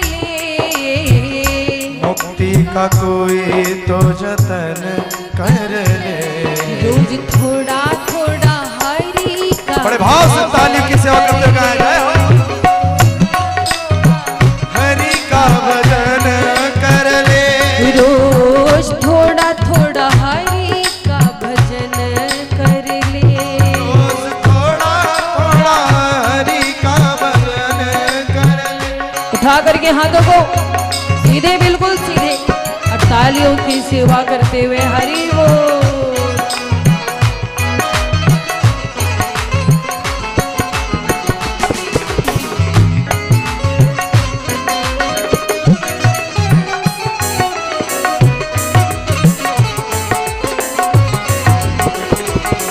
आनंद के साथ बोलो राघवेंद्र सरकार की जय हो।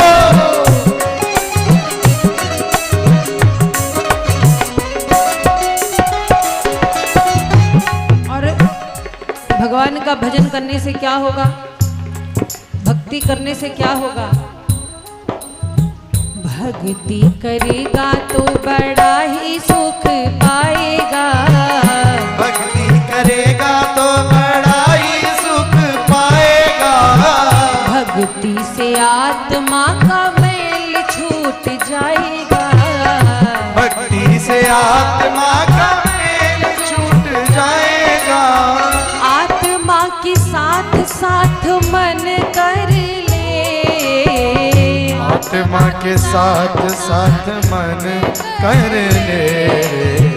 आत्मा के साथ साथ मन कर ले। आत्मा के साथ साथ मन कर ले। रोज थोड़ा थोड़ा हरि का भजन कर ले। रोज थोड़ा थोड़ा हरि का भजन कर ले। रोज थोड़ा थोड़ा हरि का भजन कर ले। रोज थोड़ा थोड़ा हरि का भजन कर ले।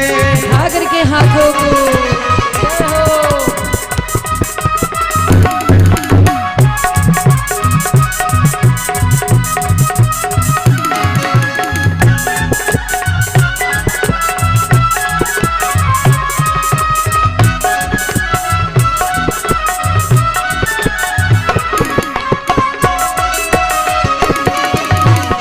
हरि बोल।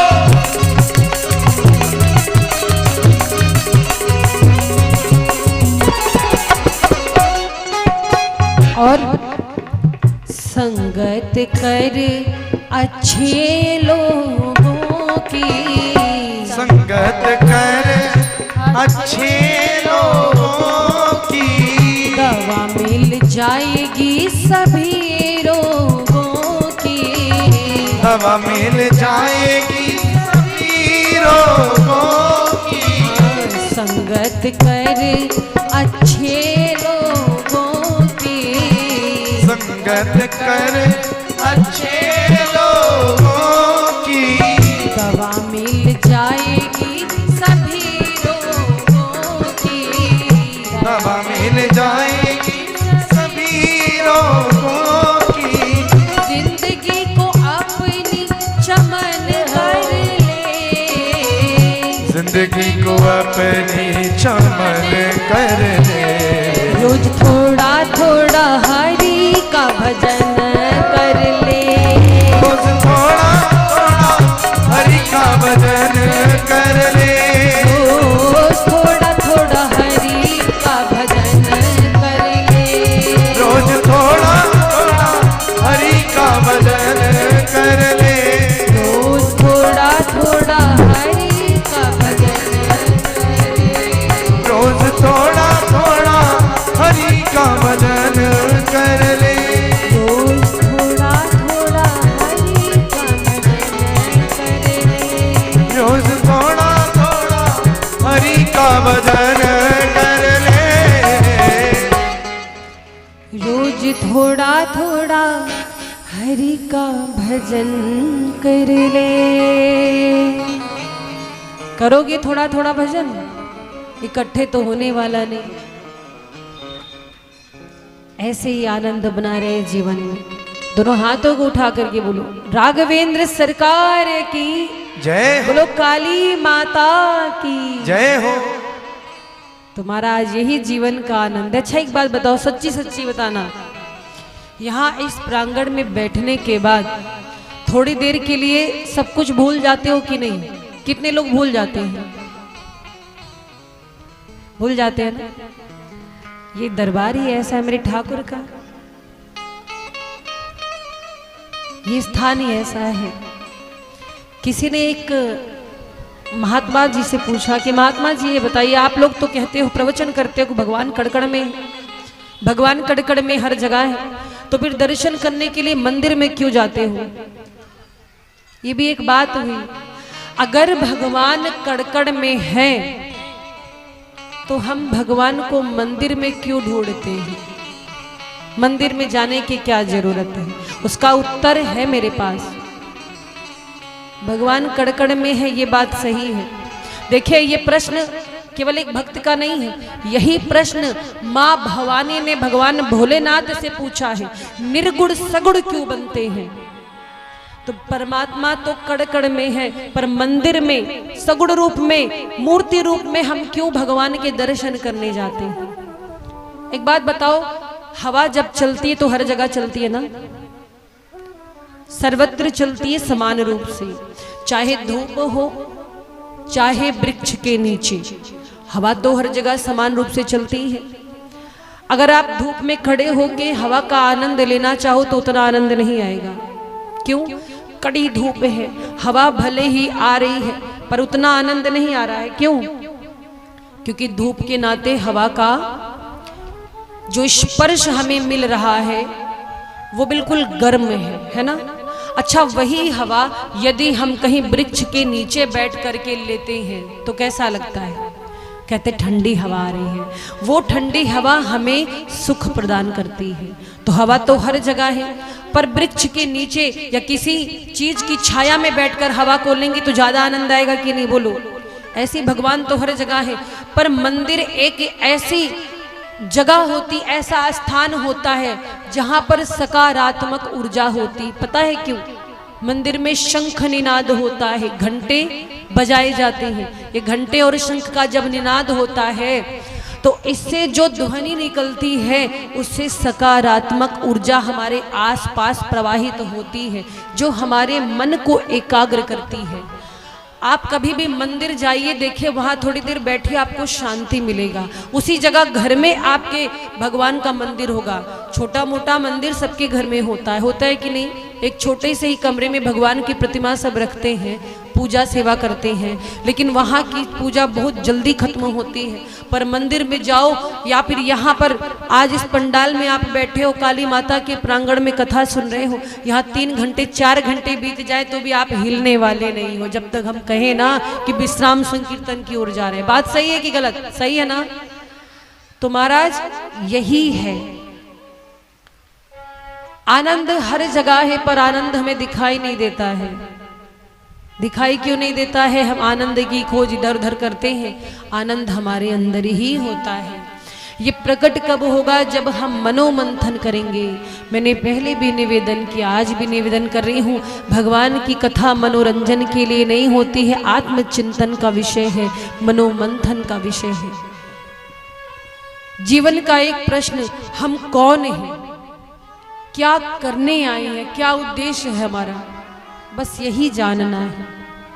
गृहस्थ जीवन है, शादी विवाह हुआ है, बाल बच्चे हैं, कमाई धमाई करनी बहुत अच्छी बात है, लेकिन इसके अलावा भी हमारे जीवन में कुछ उद्देश्य है।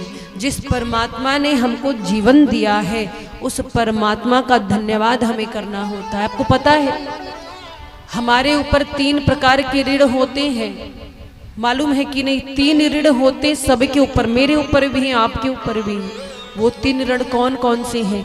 एक है ऋषि ऋण, ऋषियों का ऋण, एक है देव ऋण, और तीसरा है माता पिता का ऋण। तो ऋषि का ऋण कैसे? आज आप कथा सुन रहे हो, आज तो ऐसे डिजिटल दुनिया हो गई, सोशल मीडिया के माध्यम से आप घर बैठे भी कथा सुनते हो, टीवी में भी आता है ना, यूट्यूब पे भी सुनते हैं, या कहीं पर भी आप जा करके भी कथा सुन सकते हो। संसाधन, ऐसे ऐसे संसाधन हो गए हैं, उपलब्ध हैं। नेट पर अगर कोई भी चीज एक बार रिकॉर्ड करके डाल दी जाए तो वो तब तक सुरक्षित रहती है जब तक इस संसार का प्रलय ना हो जाए, है कि नहीं? बोलो।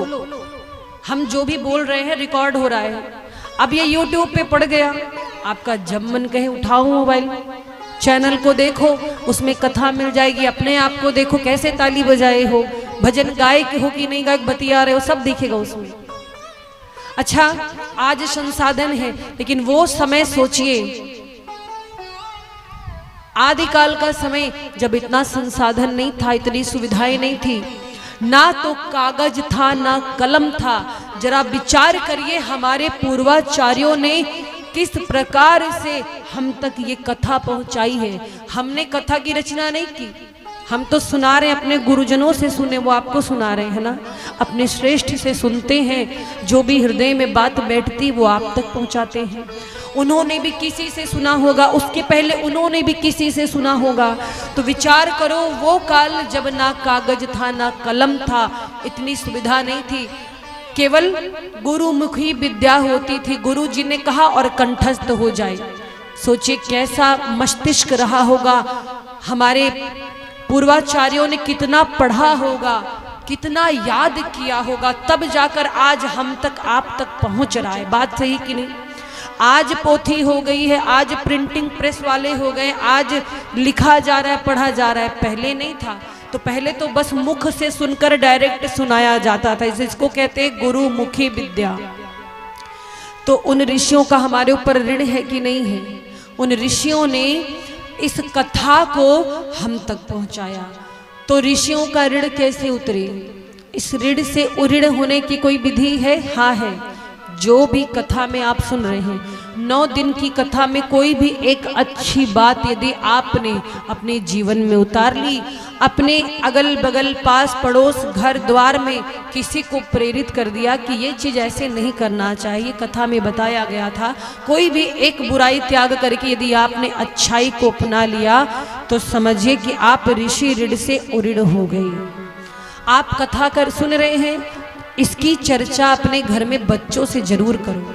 3 घंटे में कोई तो बात आपको याद रहेगी कि नहीं? कोई एक बात याद रहे तो उस पर चर्चा करने का प्रयास करो, अपनी भाषा में करो। जरूरी नहीं कि आप बिल्कुल क्लिष्ट भाषा में जैसा हम बता रहे वैसा कहो। माताओं को भी जब बैठती है ना शाम को 1 घंटा, तो कथा की चर्चा करनी चाहिए, आपस में ही सत्संग करते रहा करो। लेकिन फुर्सत कहाँ मिले दुखड़ा रोने से, भोजन क्या बना है यही पूछते रहते हैं। ये सब चर्चा छोड़ के थोड़ा भगवान की भी चर्चा कर लिया करो। जो कुछ भी सुना है उस पर चर्चा किया करो, अपने अपने विचार रखा करो। इससे आपकी बौद्धिक क्षमता बढ़ेगी और आपको पुण्य लाभ भी प्राप्त हो जाएगा, और ऋषि के ऋण से आप ऋण हो जाएंगे। तो ये ऋषियों का ऋण था जो हम कथा श्रवण कर रहे, कथा में मिली। दूसरा ऋण देव ऋण है। हमारे सनातन धर्म में हर चीज में देवताओं की सत्ता मानी गई कि नहीं? और देवता कितने बहु देवता हैं, आकाश के देवता, जल के देवता, वायु देवता, ग्राम देवता, है ना, बहुत देवता है। तो देव ऋण से कैसे उऋण हो? देव ऋण से उऋण होने के लिए विधियां बताई गई हैं। अग्नि देव से उऋण होने के लिए हम लोग यज्ञ करते हैं, आहुति देते हैं, है ना। ये अग्निदेव के ऋण से उऋण होने की विधि है। स्नान करने से पहले वरुण देव को प्रणाम करते हैं। स्नान करने से पहले एक बार वरुण देवता को प्रणाम करना चाहिए, फिर स्नान करना चाहिए। भोजन करने से पहले अन्नपूर्णा को प्रणाम करें। भोजन मंत्र आए तो भोजन मंत्र बोले, वरना भगवान को प्रणाम करके और भगवान को भोग लगा करके पाएं, क्योंकि देवताओं का हमारे ऊपर ऋण है। और पृथ्वी माता हमारे भार सहती हैं, तो प्रातः काल जब उठे तो पृथ्वी माता को प्रणाम करें। कराग्रे वस्ते लक्ष्मी, कर मध्य सरस्वती, कर मूले तु गोविंदा, प्रभाते कर दर्शनम। तो प्रणाम करें पृथ्वी मैया को। गौ माता को एक रोटी जरूर दे। भोजन जो बने सबसे पहला जो आप भोजन बनाएं उसको गौ माता को भोग जरूर लगाएं, जरूर देना चाहिए। घर की पहली रोटी गौ को, आखिरी कुत्ते को। ये क्या है? देवों के ऋण से उऋण होने की विधि है, क्योंकि गौ माता में 33 कोटि देवी देवता हैं। अच्छा 33 कोटि मतलब, एक भक्त हमसे पूछ रहे थे 33 कोटि का मतलब क्या 33 करोड़ होता है? तो मैं निवेदन करूं 33 कोटि का मतलब 33 करोड़ नहीं होता है। कोटि जो शब्द है ये संस्कृत भाषा का शब्द है, इसके दो अर्थ हैं। एक कोटि का अर्थ होता है प्रकार, एक कोटि का अर्थ होता है करोड़। तो यहाँ पर प्रकार की बात की गई है, 33 प्रकार के देवी देवता है, ना कि 33 करोड़ है। तो गौ माता को यदि आपने प्रणाम किया, सेवा करी, उनको भोजन पवा दिया, रोटी पवा दी, तो समझो कि आपने 33 कोटि देवी देवताओं का 33 कोटि देवी देवताओं को प्रणाम कर लिया, उनका आशीर्वाद प्राप्त कर लिया। तो इस तरह से हम देवों के ऋण से उऋण हो सकते हैं। और तीसरा ऋण आता है माता पिता का ऋण। माता पिता का ऋण उतारने के लिए बस जीवन में एक काम करना है, क्या? माता पिता की सेवा करें। जिस तरह हम छोटे होते हैं तो हम माता पिता की उंगली पकड़ करके चलते हैं, वैसे ही बुढ़ापे में हमें माता पिता का सहारा बनना होगा। माता पिता के ऋण से उऋण होने की एक विधि है संतानोत्पत्ति। संतान उत्पन्न करें और गृहस्थ जीवन को सुचारू रूप से चलाएं। घर में जो भी बुजुर्ग हैं, बड़े बूढ़े हैं, उनकी सेवा करें, सम्मान करें, माता पिता की आज्ञा का पालन करें। ये माता पिता के ऋण से उऋण होने की विधि है। तो महाराज जब तक ये नहीं करेंगे हम जीवन में कुछ नहीं कर सकते। तो इसीलिए कथा की महिमा है। ये सब ज्ञान हमें कहाँ से मिलता है? ऋषियों की कृपा से, संतों की कृपा से हमें ये ज्ञान प्राप्त हुआ है, सत्संग के माध्यम से। इसीलिए कहा गया है कि जिन हरि कथा सुनी नहीं काना, श्रवण रंध्र अहि भवन समाना। इसलिए जीवन में एक बार भगवान की कथा कम से कम जरूर सुने। और महाराज आगे गोस्वामी जी माँ भवानी से एक बड़ी सुंदर बात कहते हैं, क्या? कि सुनिए, ये जो राम कथा है ये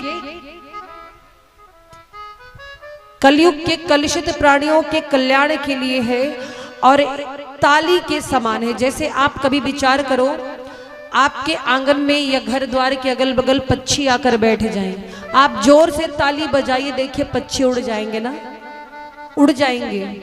हाँ, ऐसे ही ताली बजाओगे तो पक्षी उड़ेंगे। तो वैसे ही जब राम कथा रूपी ताली आप बजाते हैं तो संदेह रूपी जो पक्षी हैं, भ्रम रूपी जो पक्षी हैं, संशय रूपी जो पक्षी हैं, वो हमारे दिमाग से उड़ जाते हैं। तो इसीलिए राम कथा की महिमा है महाराज। राम कथा सुंदर करतारी, संशय विहग उड़ावनिहारी। राम कथा कलि बिटप कुठारी, सादर सुनो गिरिराज कुमारी। आज भोलेनाथ सावधान करते कि सुनो भवानी जी, कथा तो हम आपको सुनाते हैं लेकिन ध्यान से सुनना। कथा में अब मन लगा करके बैठना और ध्यान से सुनना। जहां पर सावधानी हटी दुर्घटना घटी। इससे पूर्व जब अगस्त मुनि कथा सुना रहे थे तो माँ सावधान होकर नहीं सुन रही थी, पर इस बार पार्वती रूप में है तो बड़े ध्यान से कथा को सुन रही है। तो क्या कहा कि राम कथा सुंदर कर तारी, जैसे तारी बजाओ तो पक्षी उड़ जाते हैं, वैसे ये राम कथा रूपी ताली के पड़ते ही हमारे मन की शंका, हमारे मन में जो ये बातें चल रही हैं ये सब दूर हो जाते हैं, भ्रम, हमें ज्ञान होता है। और राम कथा कलि बिटप कुठारी, सादर सुनु गिरिराज कुमारी। जैसे लकड़ी को काटने वाली कुल्हाड़ी होती है ना, कुल्हाड़ी, वैसे ही कलयुग के पापों को काटने के लिए ये राम कथा कुल्हाड़ी के समान है। कलयुग के दोषों को, पापों को समाप्त करती है। आगे शिव जी कथा सुनाते हैं, मैया को कहते हैं कि सगुन ही अगुन ही नहीं कछु भेदा, गावहि मुनि पुराण बुध वेदा। भगवान सगुण रूप क्यों धारण करते हैं? निर्गुण ब्रह्म उसका एक कारण है। उसका कारण ये है, ना तो भगवान दुष्टों को मारने के लिए आते हैं, ना तो भगवान पृथ्वी से राक्षसों को हटाने के लिए आते। ये सब तो लीला है। वास्तव में शिव जी कहते हैं कि अगुण अरूप अलख अज जोई, भगत प्रेम बस सगुन सोई। भक्तों के प्रेम में भगवान निर्गुण से सगुण बन जाते हैं। जिसका कोई आकार ही नहीं है, निराकार है, वो साकार रूप लेता है। हम आपसे कह दें किसी भी स्थान पर जाकर के कि यहाँ पर भगवान है, तो आपको विश्वास कम हो पाएगा। अगर कह दे कि इस ज्योति में भगवान है, तो आपको विश्वास कम हो पाएगा। वही भगवान के सौंदर्य का जब वर्णन करें, आपने प्रतिमा को देखा है, मंदिर में देखा है ना। अब देखते हैं कि राघव जी के नेत्र ऐसे कमल के समान है, ऐसे सुंदर होंठ हैं, ऐसे घुंघराले लट हैं, तो आप मन में कल्पना करते रहते हो ऐसे भगवान होंगे, तब उनसे प्रेम बढ़ता है। और इसीलिए हमारे प्रेम के वशीभूत होकर के भगवान निर्गुण से सगुण बनते हैं, आकार लेते हैं, धरती पर अवतार लेते हैं। तो सगुण और निर्गुण में कोई भेद नहीं है, दोनों एक हैं। जब प्रेम बढ़ता है तो भगवान आते हैं धरती पर। और महाराज आगे कथा सुना रहे हैं। पार्वती मैया कहती है, बताइए कि राम जन्म के कारण क्या क्या थे, राम जी के अवतार के। तो कहते हैं, राम जन्म के हेतु अनेका, और परम विचित्र एक ते का।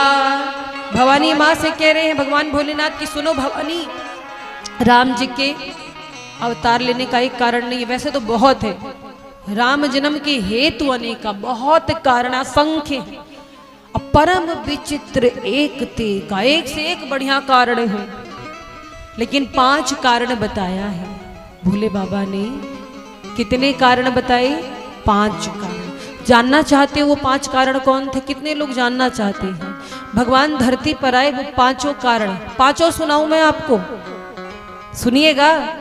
तो हाथ उठाकर बोलो राघवेंद्र सरकार की।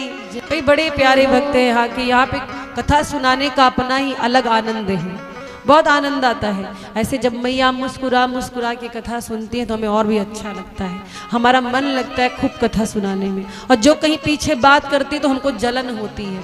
हम सोचते हैं आप लोग एक दूसरे को नहीं, खाली हमको देखो, बस इधर देखो, हमको भी नहीं देखो, मैं ठाकुर जी को देखो। इनको देखोगे तो कुछ बन जाएगा, जगत को देखोगे तो बिगड़ भी सकता है। जगत के रंग क्या देखूं, तेरा दीदार काफी है। प्रेम से बोली राघवेंद्र सरकार की। तो महाराज अब भगवान भोलेनाथ माँ भवानी को श्री राम जी के जन्म के कारण बताते हैं कि क्या कारण था, भगवान धरती पर क्यों आए हैं और कारण क्या है, क्यों भगवान ने अवतार लिया। तो पहला कारण बताया कि एक बार की बात है, भगवान के द्वार पर जय और विजय नाम के 2 द्वारपाल हैं जो सदैव प्रहरी के रूप में खड़े रहते हैं। ये जय विजय बैकुंठ में भगवान के द्वारपाल हैं। एक बार शौनकादिक ऋषि दर्शन करने हेतु भगवान से भेंट करने के लिए पहुंचे बैकुंठ। तो द्वारपालों ने रोक दिया, कहा भी आप अंदर नहीं जा सकते, थोड़ा रुकिए, परमिशन लेकर आ जाएं तब अंदर जा सकते हैं। शौनकादिक ऋषियों को बड़ा क्रोध लगा, हमें रोक रहा है, इसको नहीं पता हम कौन है। हमें गेट पर दरवाजे पर खड़े करके कहता है कि परमिशन लेके आए, क्या हमारे अंदर जाना मना है? और महाराज एक बात तो सही है, कभी भी ध्यान दीजिएगा, मंत्री जो होते हैं ना या प्रधानमंत्री जी के अंदर उतना अहम नहीं होता जितना उनके अगल बगल जो सेवा में रहते उनके अंदर होता है। भगवान के अंदर अभिमान नहीं है, भगवान तो सरल है, लेकिन जय विजय कुछ ज्यादा ही पावर दिखाने लगे। रे ऐसे वैसे थोड़ी, हम भगवान के द्वारपाल हैं। और क्या किया? अंदर जाने से मना किया। जैसे मना किया, शौनकादिक ऋषियों को क्रोध आया। उन्होंने शाप दे दिया कि तुम 3 जन्मों तक, एक जन्म नहीं, जाओ मेरा शाप है, तुम लोग 3 जन्म तक राक्षस रहोगे। महाराज तो वही जय और विजय सतयुग में हिरण्याक्ष हिरण्यकश्यप बनकर आई। हिरण्याक्ष का वध भगवान वाराह ने किया और हिरण्यकश्यप को नरसिंह रूप में अवतार लेकर प्रभु ने मारा है। इसके बाद द्वापर में ये आई, किस रूप में? शिशुपाल और दंत वक्र बन के आए, जिनका वध भगवान द्वारिकाधीश ने किया। और त्रेता में यही रावण कुंभकर्ण बन करके आए, जिनका वध प्रभु श्री राम ने किया है। तो पहला कारण था जय और विजय को शौनकादिक ऋषियों का शाप। दूसरा कारण क्या था? एक बार की बात है, जालंधर नाम का एक राक्षस हुआ जो कि बड़ा ही बलशाली था, और जब वो देवताओं से युद्ध करता तो देवता हार जाते थे। जालंधर की ऐसी शक्ति थी, और शक्ति किसके कारण थी? उसकी पत्नी के कारण। जालंधर की पत्नी थी कौन? वृंदा। वृंदा, और वृंदा इतनी पतिव्रता थी, ऐसी पतिव्रता कि जब उनके पति जाते थे युद्ध करने तो वो पूजा पे बैठ जाती। और महाराज जब पूजा पे बैठती, तपस्या पे बैठती, तो उनके पति को कोई युद्ध में पराजित नहीं कर पाता था। देवता लड़ते लड़ते परेशान हो गए। इंद्रादि देवता बोले, महाराज इस तरह तो कुछ होने वाला नहीं है, इसकी पत्नी तपस्या करती है और पतिव्रता ऐसी है कि भगवान भी विवश हैं, हम लोग जालंधर को मार नहीं पा रहे, क्या किया जाए? तो भगवान से प्रार्थना की। भगवान ने कहा, अच्छा ठीक है, तुम लोग चिंता ना करो, इस बार जब जालंधर युद्ध के लिए आए तो तुम लोग आराम से युद्ध करना, इस बार तुम्हारी विजय होगी। कैसे? बोले, हम कुछ उपाय करेंगे। जालंधर जैसे युद्ध के लिए गया देवताओं से युद्ध करने, इधर भगवान ने क्या किया? जालंधर का रूप धारण कर लिया, जालंधर का ही रूप बनाया। अब पत्नी बैठी थी पूजा पर, तो भगवान चाहते थे कैसे भी इसकी पत्नी पूजा से उठे तब उधर वो मारा जाए, क्योंकि जब तक पूजा में बैठेगी वो मरने वाला है नहीं। तो महाराज जैसे ही भगवान पहुंचे तो क्या हुआ? पुकारा वृंदा। अब वृंदा देखे कि हमारे पति आ गए, उसको लगा कि ये फिर से युद्ध में जीत के वापस आ गए, और जैसे उठ करके स्वामी प्रणाम करके बोली, उधर देवताओं ने समय देख करके जालंधर का वध कर दिया, और जालंधर का कटा हुआ शीश आकर के आंगन में गिरा जहां पर वृंदा खड़ी थी। जैसे पति का कटा हुआ शीश देखा, वृंदा जोर जोर से रोने लगी और बोली कि आपने हमारे साथ छल किया प्रभु, बहुत गलत काम किया है आपने एक पतिव्रता के साथ छल किया, मेरे पति का रूप बना के आई, हमारे पति को रणभूमि में पराजित करने के लिए छल किया है। आज जाइए, मैं आपको श्राप देती हूँ, आप पत्थर के हो जाओ, मैं आपको श्राप देती हूँ। और एक श्राप और दिया, क्या? बोली कि आज आपने मेरे पति का रूप लेकर के मुझे छला है, एक दिन मेरा पति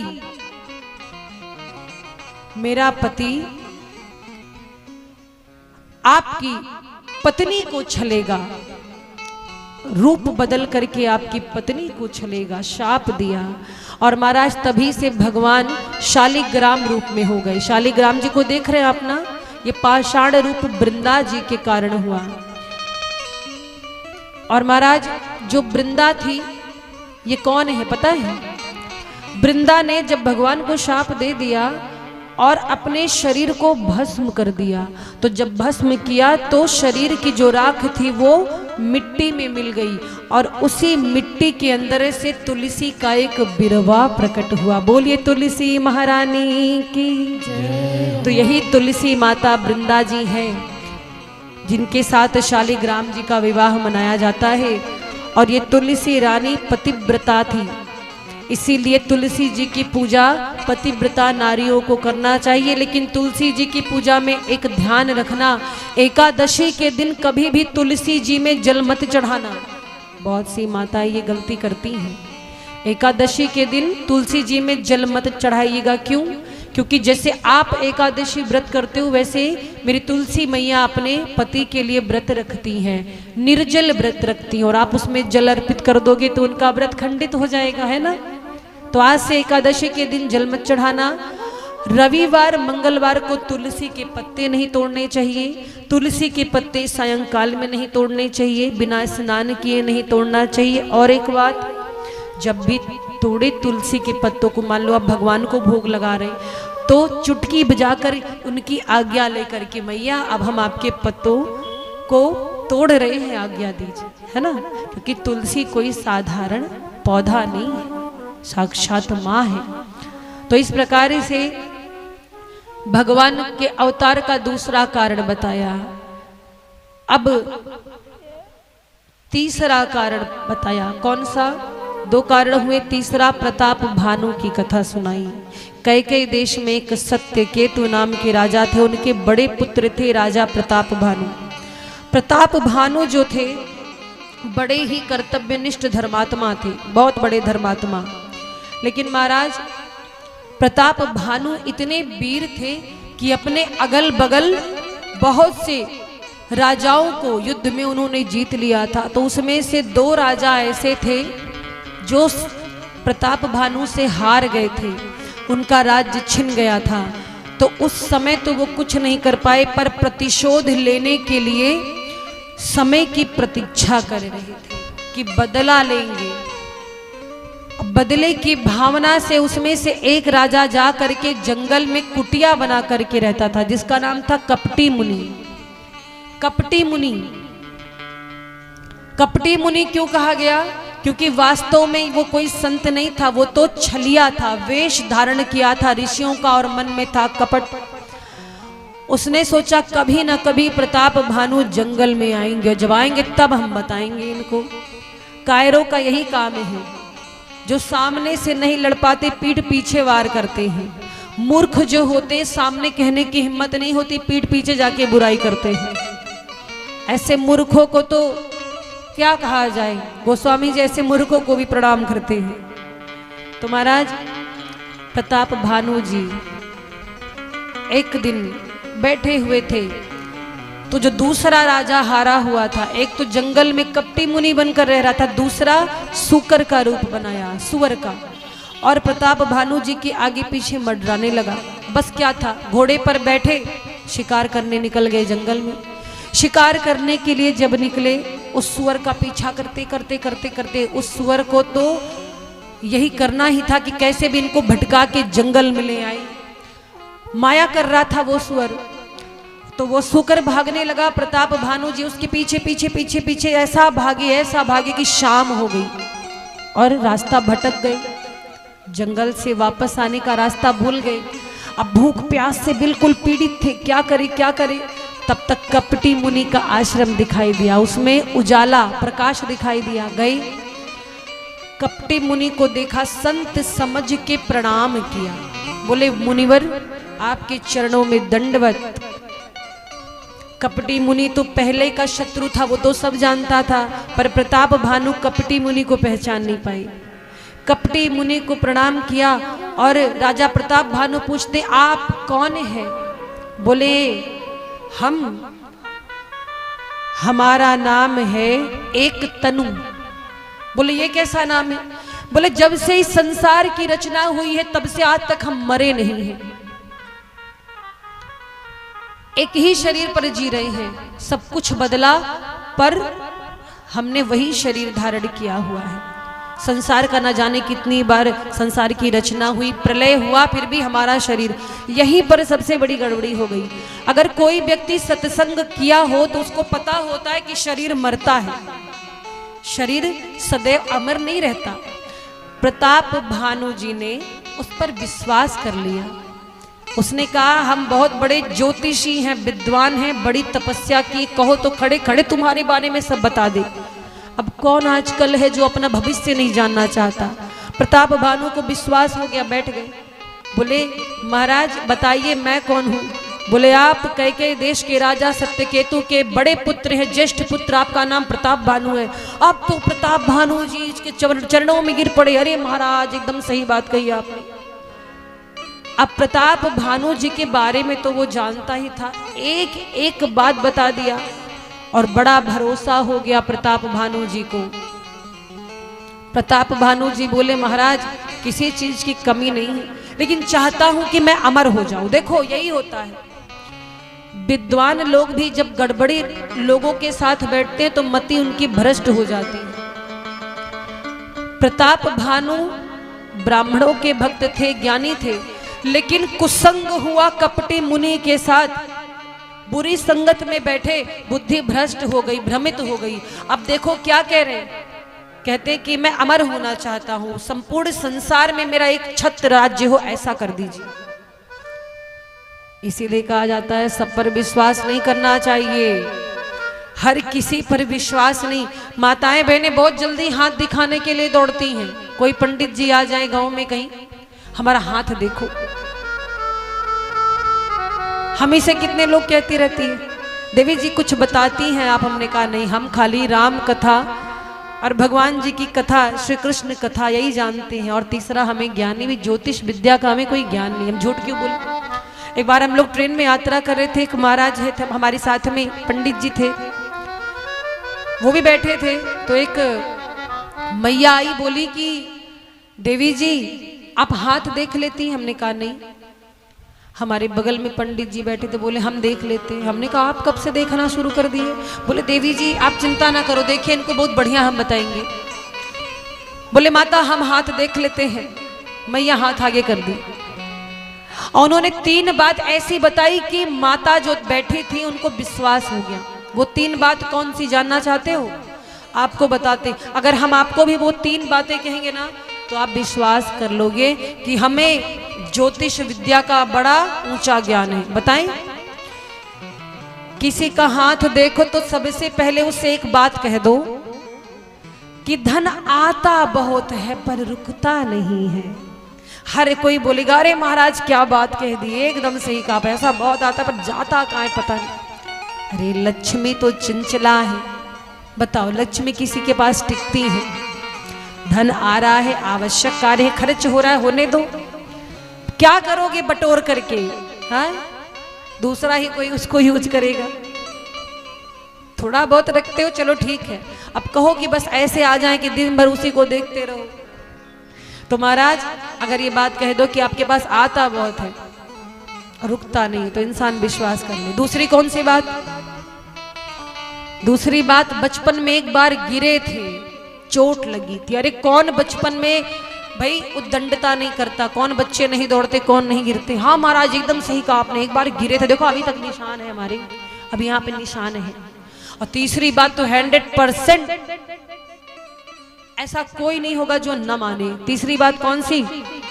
आप सबके साथ बढ़िया करते हो पर आपके साथ कोई अच्छा नहीं करता। प्रेम से बोल राघवेंद्र सरकार की जय।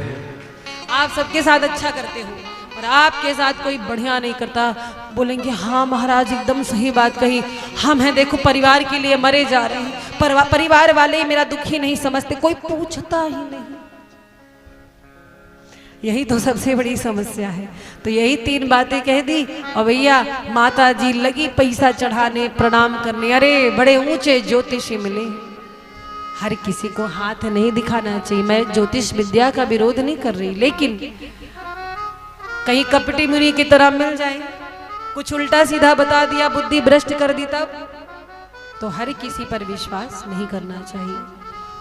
प्रताप भानु ने कपटी मुनि पर विश्वास कर लिया और महाराज क्या हुआ, कपटी मुनि ने खूब उल्टी सीधी पट्टी पढ़ाई। बोले हम अमर होना चाहते हैं, एक छत्र राज्य हमारा हो। कपटी मुनि ने कहा उसके लिए तो आपको ब्राह्मणों को खुश करना पड़ेगा। अच्छा, ब्राह्मणों को क्या करना है खुश करने के लिए? बोले ब्राह्मण बेचारे बढ़िया भोजन करा दो, चकाचक खुश हो जाएंगे। अच्छा, तो भोजन की व्यवस्था करवाते हैं गुरुजी। बोले ना, भोजन की व्यवस्था तुम नहीं कराओगे, हम कराएंगे। अब वो तो प्रतिशोध के लिए बैठा है, वो तो चाहता है कि इनका नाश हो। क्या अकल दी? कपटी मुनि कहता है कि सुनिए प्रताप भानु जी, आपके भोजन बनवाने से ब्राह्मण खुश नहीं होंगे, जब हम अपने हाथों से बनाएंगे तब ब्राह्मण खुश होंगे। आप अपने भंडारी को छुट्टी दे दो, एक दिन हम आएंगे आपके यहाँ भोजन बनाएंगे, उसके पहले जाओ 1 लाख ब्राह्मणों को उनके परिवार सहित निमंत्रण दो, उनको बुलाओ और हम बढ़िया भंडारा तैयार करेंगे, भोजन बनाएंगे। लेकिन एक बात है, क्या? बोले अपने गुरु जी को नहीं बताना कि हम आ रहे हैं। प्रताप भानु जी बोले गुरु जी को ना बताएं, ऐसे कैसे हो सकता है? बोले ना, गुरु जी सब काम खराब कर देंगे, हमको पहचान लेंगे। ये रहस्य की बात है, जब आपका कल्याण हो जाए तब बताना। तो बोले गुरु जी का क्या करें? बोले गुरु जी का हम किडनैप करवा लेते हैं, उनका अपहरण करवा लेते हैं, उनको छिपा देंगे। अब यहीं पर 2 अधर्म हो गया। क्या? पहला, प्रताप भानु कपटी मुनि पर विश्वास कर 1 लाख ब्राह्मणों को निमंत्रण दिया, सारे ब्राह्मण भोजन करने आए, गुरु जी को अगवा करके पहुंचा दिया, कहीं और छिपा दिया, और भंडारी बन करके कपटी मुनि आया और इसने भोजन बनाया। भोजन बनाया, सारे ब्राह्मण पंगत में बैठे, और जब पंगत में बैठे महाराज, तो पंगत में बैठते ही सारे ब्राह्मण जैसे हाथ में लेकर संकल्प किए भोजन करने का, वैसे ही आकाशवाणी हुई कि अरे ये भोजन बिल्कुल मत करना, इस भोजन में ब्राह्मणों का मांस मिला है। जैसे ये बात कही कि ब्राह्मणों का मांस मिला, सारे ब्राह्मण कुपित हो गए। जो ब्राह्मण हाथ में जल लिए थे संकल्प करने के लिए, उसी जल से शाप दे दिया कि जाओ मैं शाप देता हूं। क्या? बोले शाप देता हूं प्रताप भानु की तुम परिवार सहित राक्षस हो जाओ, तुमने हम ब्राह्मणों का धर्म भ्रष्ट करने की कोशिश की, तुमसे बड़ा अधर्मी कोई नहीं है। अब प्रताप भानु रोने लगे, गिड़गिड़ाने लगे, सरकार हमारी कोई गलती नहीं, हमने ऐसा कुछ नहीं किया था, कपटी मुनि भाग गया, यही तो वो चाहता था। अब ब्राह्मणों का शाप व्यर्थ तो जाता नहीं महाराज, कपटी मुनि भाग गया। इधर आकाशवाणी ने कहा कि इसमें प्रताप भानु का कोई दोष नहीं, ब्राह्मणों ने कहा मुख से वचन निकल गए, वो मिथ्या नहीं हो सकते। अब शाप तो लगेगा, ये राक्षस तो बन जाएंगे पर इनका उद्धार भी भगवान करेंगे। तो वही प्रताप भानु त्रेता में रावण बन करके आए। रावण बने, उनके भाई जो अरिमर्दन थे वो कुंभकर्ण बन के आए, और जो उनके मंत्री थे धर्मरुचि विभीषण जी बन करके आए। बोली राघवेंद्र सरकार की। और महाराज ये तीसरा कारण था। चौथा कारण बताया, मनु शतरूपा ने अपने वृद्धावस्था में बहुत तपस्या की, खूब तपस्या की, और तपस्या करने के बाद भगवान से वरदान में मांगा कि भगवान आपके जैसा मुझे एक बालक हो जाए। भगवान हंसने लगे, बोले हमारे जैसा कोई नहीं हो सकता, हमारे जैसा कोई हो ही नहीं सकता, इस संसार में एक हम ही है। बोले तो प्रभु क्या हमको आप जैसा बालक नहीं मिलेगा? भगवान बोले हम आपकी तपस्या से खुश हैं, हम ही आपके बालक बन करके, आपके लाला बन करके आएंगे। और महाराज वही मनु शतरूपा त्रेता में कौशल्या जी और दशरथ जी बनकर आई। पांचवा कारण बताया कि नारद जी ने शाप दे दिया था। अब 4 कारण सुन रही है मां भवानी। पांचवा कारण जैसे सुना कि पांचवा कारण है नारद जी ने भगवान को शाप दिया था। मां भवानी कहती 1 मिनट प्रभु, सब तो ठीक है लेकिन नारद जी ने शाप क्यों दे दिया? अरे नारद जी तो स्वयं भगवान के भक्त हैं, बीड़ा पर सदैव प्रभु का नाम गाते रहते हैं, दूसरों को भी उपदेश करते हैं। तो नारद जी भगवान के भक्त होकर भगवान को शाप क्यों दिए? कारण कवन शाप मुनि दीन्हा, का अपराध रमापति कीन्हा। तब इस संदर्भ में कथा सुनाते हैं भगवान भोलेनाथ। क्या? एक बार की बात है, नारद जी ने तपस्या की, बड़ी घोर तपस्या, और ऐसी तपस्या कि जिसको देखकर इंद्रदेव डर गए, मेरा इंद्रासन छीन ना जाए। नारद जी की तपस्या से इंद्रदेव डरे और कामदेव को भेजा कि जाकर नारद जी की तपस्या भंग करो। कामदेव उर्वशी और रंभा नाम की अप्सरा को लेकर के आई। नारद जी की बहुत तपस्या भंग करने का प्रयास किया, नारद जी की तपस्या भंग नहीं हुई। तो नारद जी ने अपने भक्ति पर आंच नहीं आने दिया और इस बात का खेद कामदेव को हुआ। कामदेव लज्जित होकर लौट आए, बोले हम नहीं कर पाए, हमसे नहीं हुआ। और नारद जी को तभी से बहुत बड़ा अभिमान हो गया, बहुत बड़ा अभिमान हो गया। क्या अभिमान हुआ? अभिमान ये हो गया कि हम कामदेव पर विजय प्राप्त कर चुके हैं, कोई भी हमें हरा नहीं सकता, कोई भी हम पर अपना प्रभाव नहीं दिखा सकता। अब महाराज क्या हुआ, एक दिन की बात है, कामदेव जी के पराजित होने की जो गाथा थी वो जा करके नारद जी शिव जी से कहने लगे। शिव जी के पास गए और शिव जी से जाकर बोले, अरे कामदेव ने तो आपकी भी समाधि खोल दी थी, लेकिन कामदेव का जादू मुझ पे नहीं चला।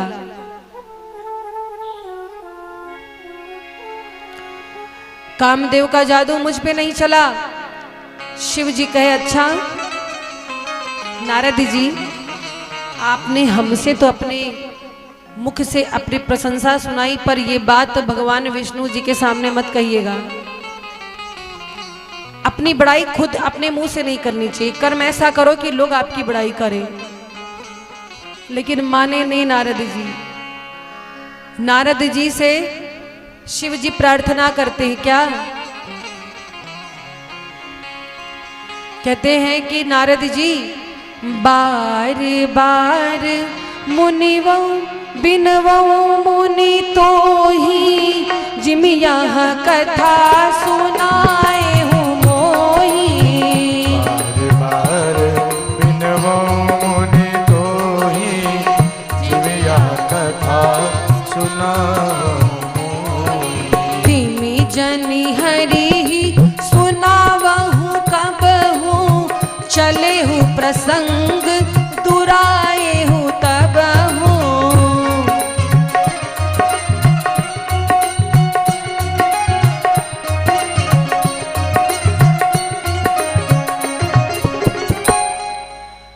कहते हैं कि जैसे मुझे कथा सुनाई और कहीं मत सुनाना, बात समझ में नहीं आई। पहुंच गए नारद जी। नारद जी पहुंच गए विष्णु भगवान के पास और वहां भी अपनी महिमा गाने लगे।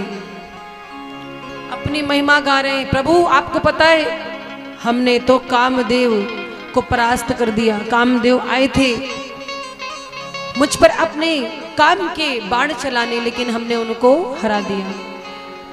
भगवान समझ गए कि अब नारद जी के मन में अहंकार आ गया है।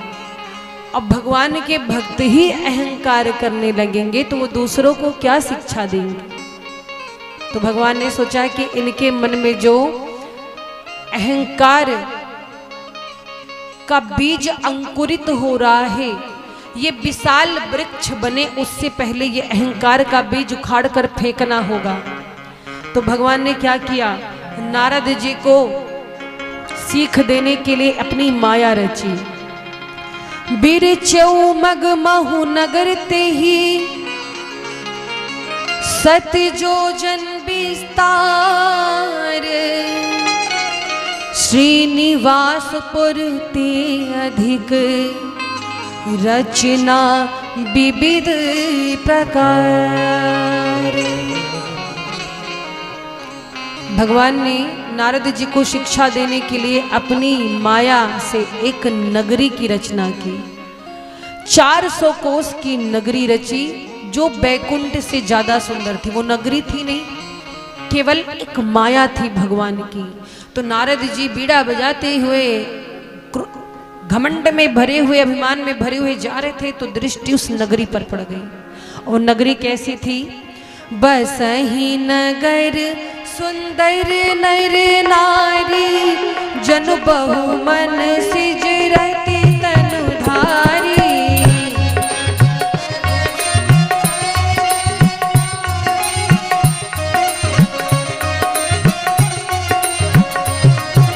तेहि पुर बसई शील निधि अगणित हय गई गिन समाजा।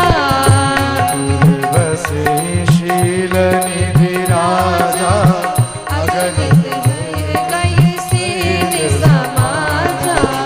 विश्व मोहिनी तासु कुमारी, श्री विमोह जिसु रूप निहारी। विश्व मोहिनी तासु कुमारी, रूप निहारी। सोई हरि माया सब गुण खानी, शोभा तासु की चाई बखानी।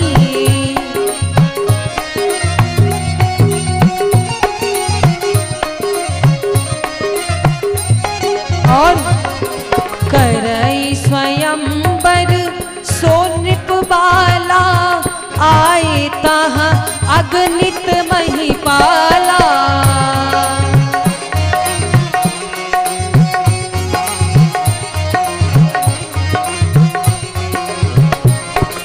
मुन कौतुकी नगर ते ही गयो, पुरवासिन सब पूछत भयो।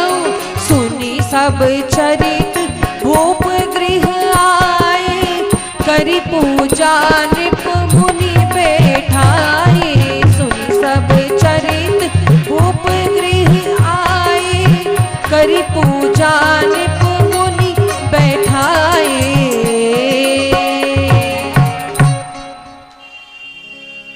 जैसे ही नारद जी आगे बढ़े हैं तो एक बहुत सुंदर नगरी दिखाई दी। उस नगरी की ऐसी विशेषता थी कि उसमें हर चीज सुंदर, नगरी इतनी सुंदर, बाजार सड़क सब बहुत सुंदर, महल बहुत सुंदर, असंख्य हाथी घोड़े रथ।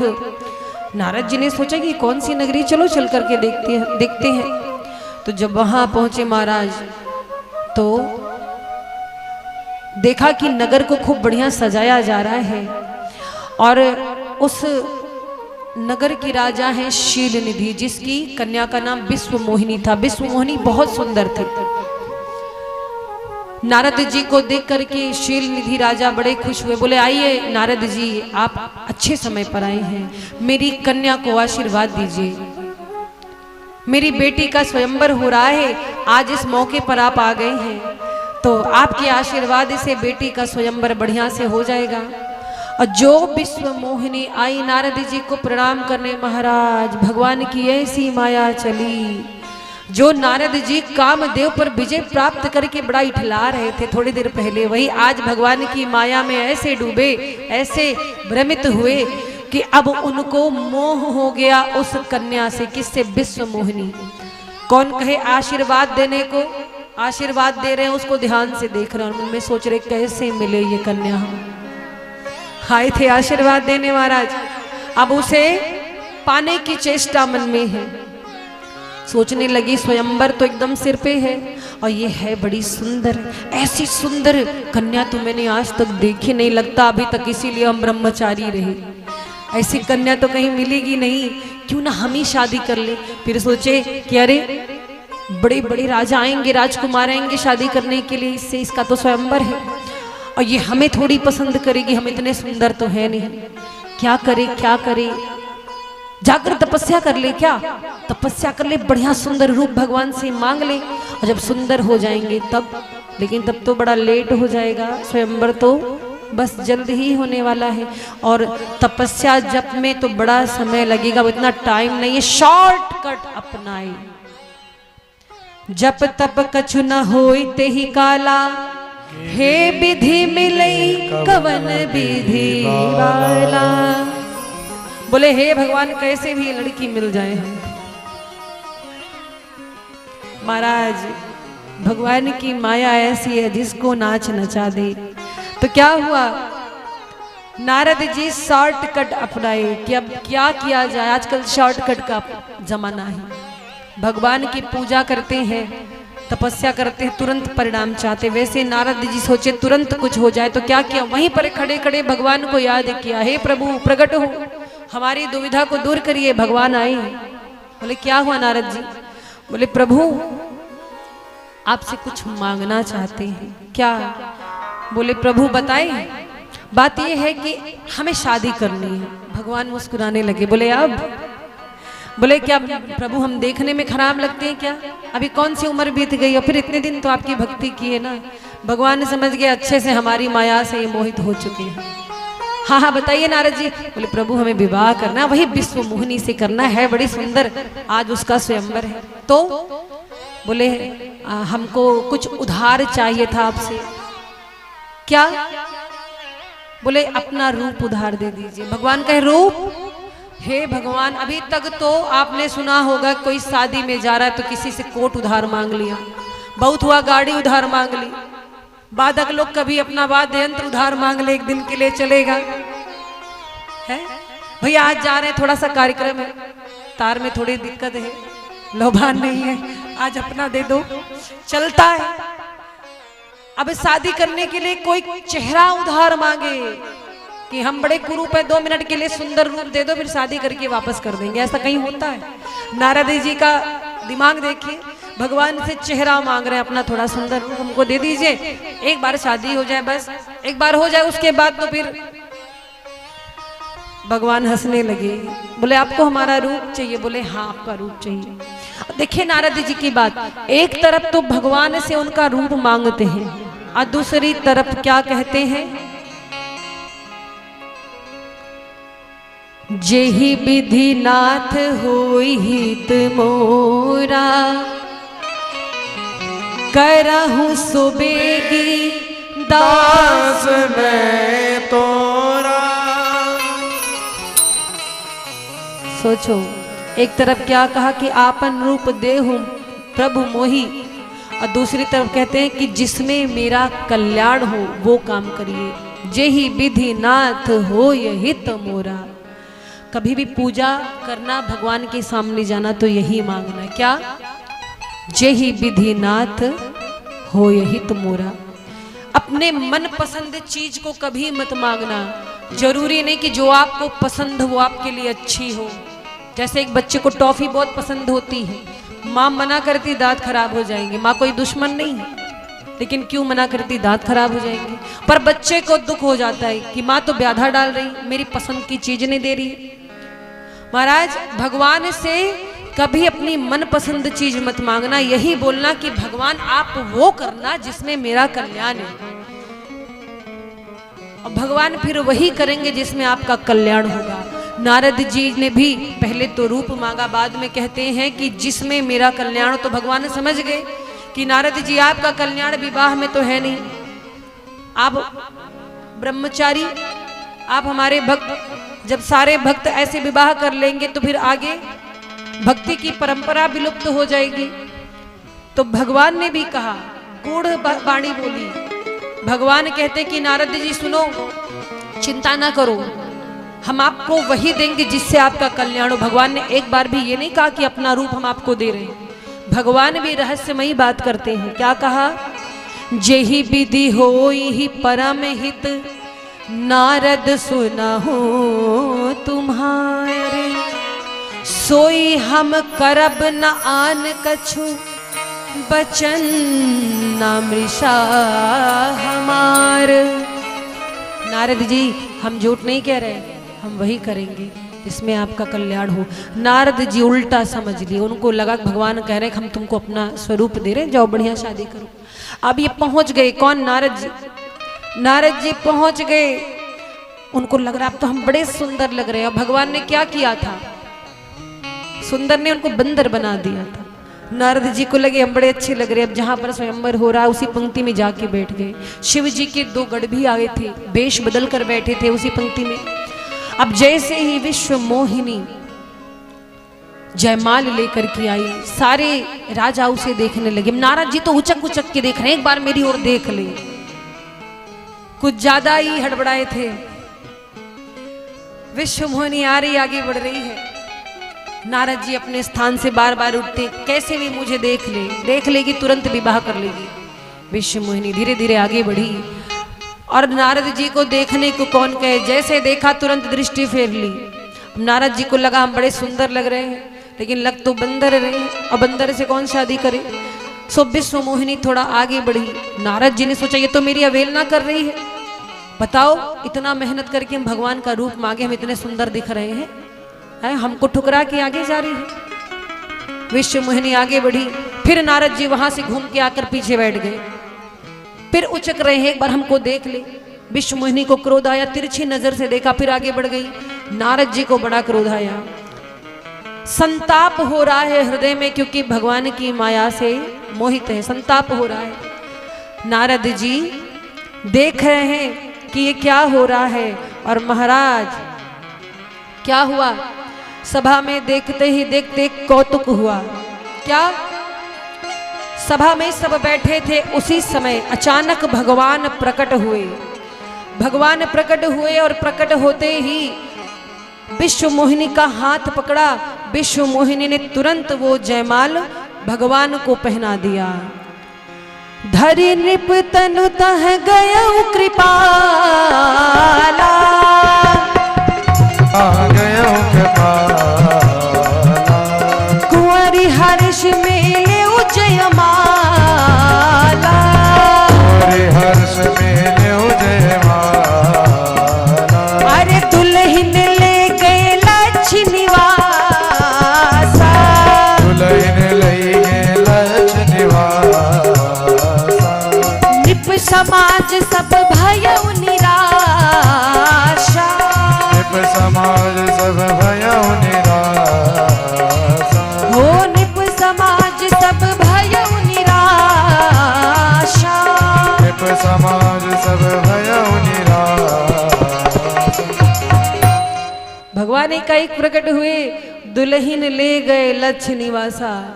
भगवान विश्व मोहिनी को अपने साथ लेकर के सभा के मध्य से चले गए। अब सब लोग अपना मुंह लटकाए चले आए। नारद जी बहुत क्रोध में है, बहुत क्रोध में है। और क्या हुआ, तब तक शिव जी की जो दोनों गढ़ थे वो हंसने लगे। अब जब हंसने लगे, इधर नारद जी बड़े खिसियाए हुए थे, बोले काहे को हंस रहे हो। शिव जी के गढ़ बोले पहले मुँह जाके देखो अपना तालाब में, शीशा में मुंह देखे हो, बड़े आए शादी करने, तुम्हें लग रहा तुम बड़े सुंदर लग रहे थे, विश्व मोहिनी ने तुम्हें क्यों नहीं पूछा, पता है क्यों। बोले तुम सुंदर नहीं, तुम बंदर लग रहे हो। अब नारद जी को बहुत क्रोध लगा, बोले ऐसा कैसे हो सकता है। गए एक जलाशय में, देखा मुख, और जो अपनी परछाई देखी, बंदर का मुख, है ये मेरा मुंह इतना बुरा बना दिया प्रभु ने। मैं सुंदरता नहीं दे सकते थे, कम से कम जो था ठीक ठाक वही छोड़ देते, उससे भी बुरा बना दिया।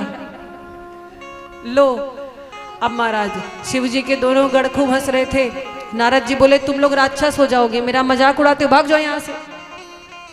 और बड़बड़ाते हुए, क्रोध में भनभनाते हुए जा रहे थे, तब तक भगवान उनको रास्ते में मिल गए, साथ में विश्व मोहिनी। भगवान बोले और नारद जी कैसे हो। बोले बोलो मत हमसे, धोखेबाज हो आप, छली हो, कपटी हो। वामन का रूप लेकर के बलि की पूरी संपत्ति तुमने नाप ली, शुरू के छलिया हो जानते हैं, पर अच्छे घर बहना लिया, नारद से भिड़े हो, छोड़ेंगे नहीं तुमको। जब इतना ही मन था खुद शादी करने को, तो हमें आश्वासन क्यों दिया। अब महाराज नारद जी कुछ सुन नहीं रहे, बस बोले जा रहे, बोले जा रहे, बोले जा रहे। भगवान खड़े होके सुन रहे थे। नारद जी बोले आज नारी की विरह में आज हमारे हृदय में संताप हो रहा है, हम आपको शाप देते हैं। क्या। बोले एक दिन आप भी नारी की विरह में रोगी, ये मेरा शाप है, लिख लो इस बात को। अब मेरी हंसी करवाई है ना, बानर बनाया मुझको, तो बंदर ही आपकी सहायता करेंगे, एक दिन इस पीड़ा से आप भी गुजरेंगे। भगवान बोले कह लिया, ठीक है नारद जी, हम आपकी शाप को शिरोधार्य करते हैं। और जैसे शिरोधार्य किया, उस इतने में भगवान ने अपनी माया हटाई, विश्व मोहिनी अदृश्य। नारद जी बोले देवी जी कहाँ गई। भगवान बोले कौन देवी। बोले अरे वही विश्व मोहिनी। बोले कोई विश्व मोहिनी कोई कन्या नहीं है, वो तो मेरी माया है। नारद जी आपके हृदय में अभिमान हो गया था, उस अभिमान को समाप्त करने के लिए हमने ये लीला की थी। और सच तो ये है कि कोई कन्या थी ही नहीं, वो मेरी ही माया थी। अब नारद जी अपने सिर पर हाथ रख कर बैठ गए, प्रभु हमसे बहुत बड़ी गलती हो गई, हमने आपको शाप दे दिया, क्या क्या नहीं कह दिया, कितने कटु वचन कहे, प्रभु क्षमा कर दो। भगवान हंसने लगे, बोले नारद जी अब आपने कहा है तो वो तो होके रहेगा। और महाराज भगवान की माया ऐसी है जो सबको नाच नचाती है। सारे जग को रही नचाए, हाँ नचाए, हरी माया जादूगरनी। सारे जग को, सारे जग को, सारे जग को रही नचाए, हाँ नचाए, हरी माया जादूगरनी। रही नचाए नचाए, हरे माया जादूगरनी। सारे जग को रही नचाए, हाँ नचाए, हरी माया जादूगरनी। जग को रही नचाए नचाए, हरे माया जादूगरनी। हरी माया जादूगरनी, हरी माया जादूगरनी, हरि माया जादूगरनी, हरी हरि माया जादूगरनी। सारे जग को, सारे जग को, सारे जग को रही नचाए, हाँ नचाए, हरी माया जादूगरनी। सारे जग को रही नचाए, हाँ नचाए, हरि माया जादूगरनी। उठा करके हाथों को तालियों की सेवा करते हुए आनंद के साथ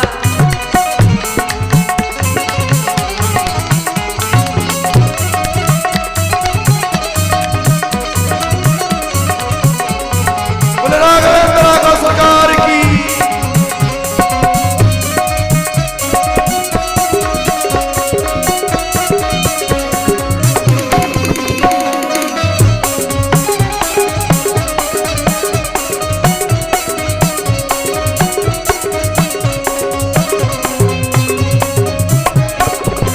और कोइया को पार ना पावे, ये सबको नाच नचावे।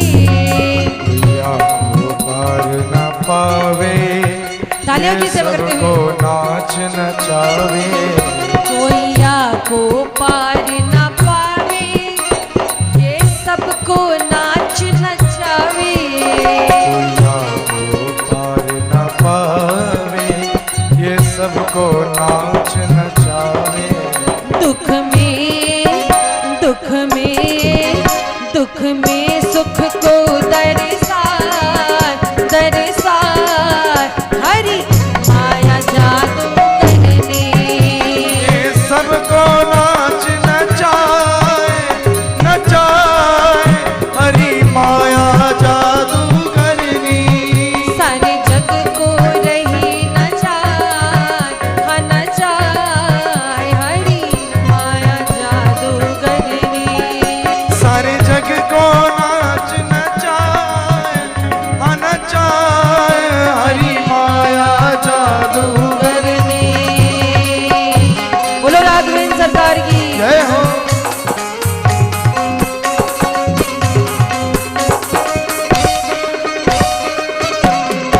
झूम करके।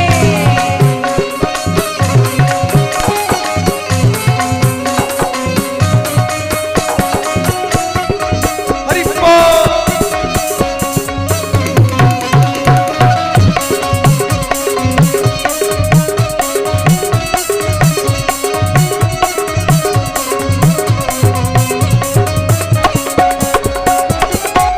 और सुनो, भगवान की माया से बचना है तो उसका एक उपाय है।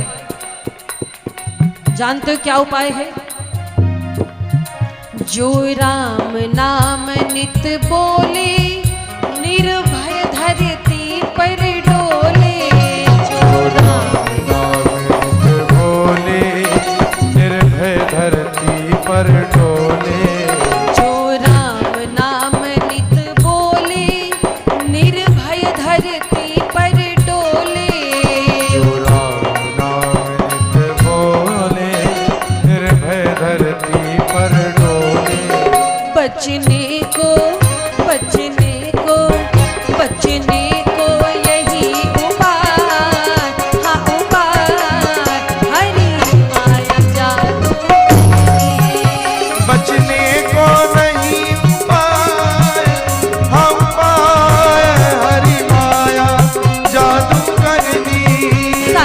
जग को रही न जाए, हाँ न जाए, हरी माया जादू करनी।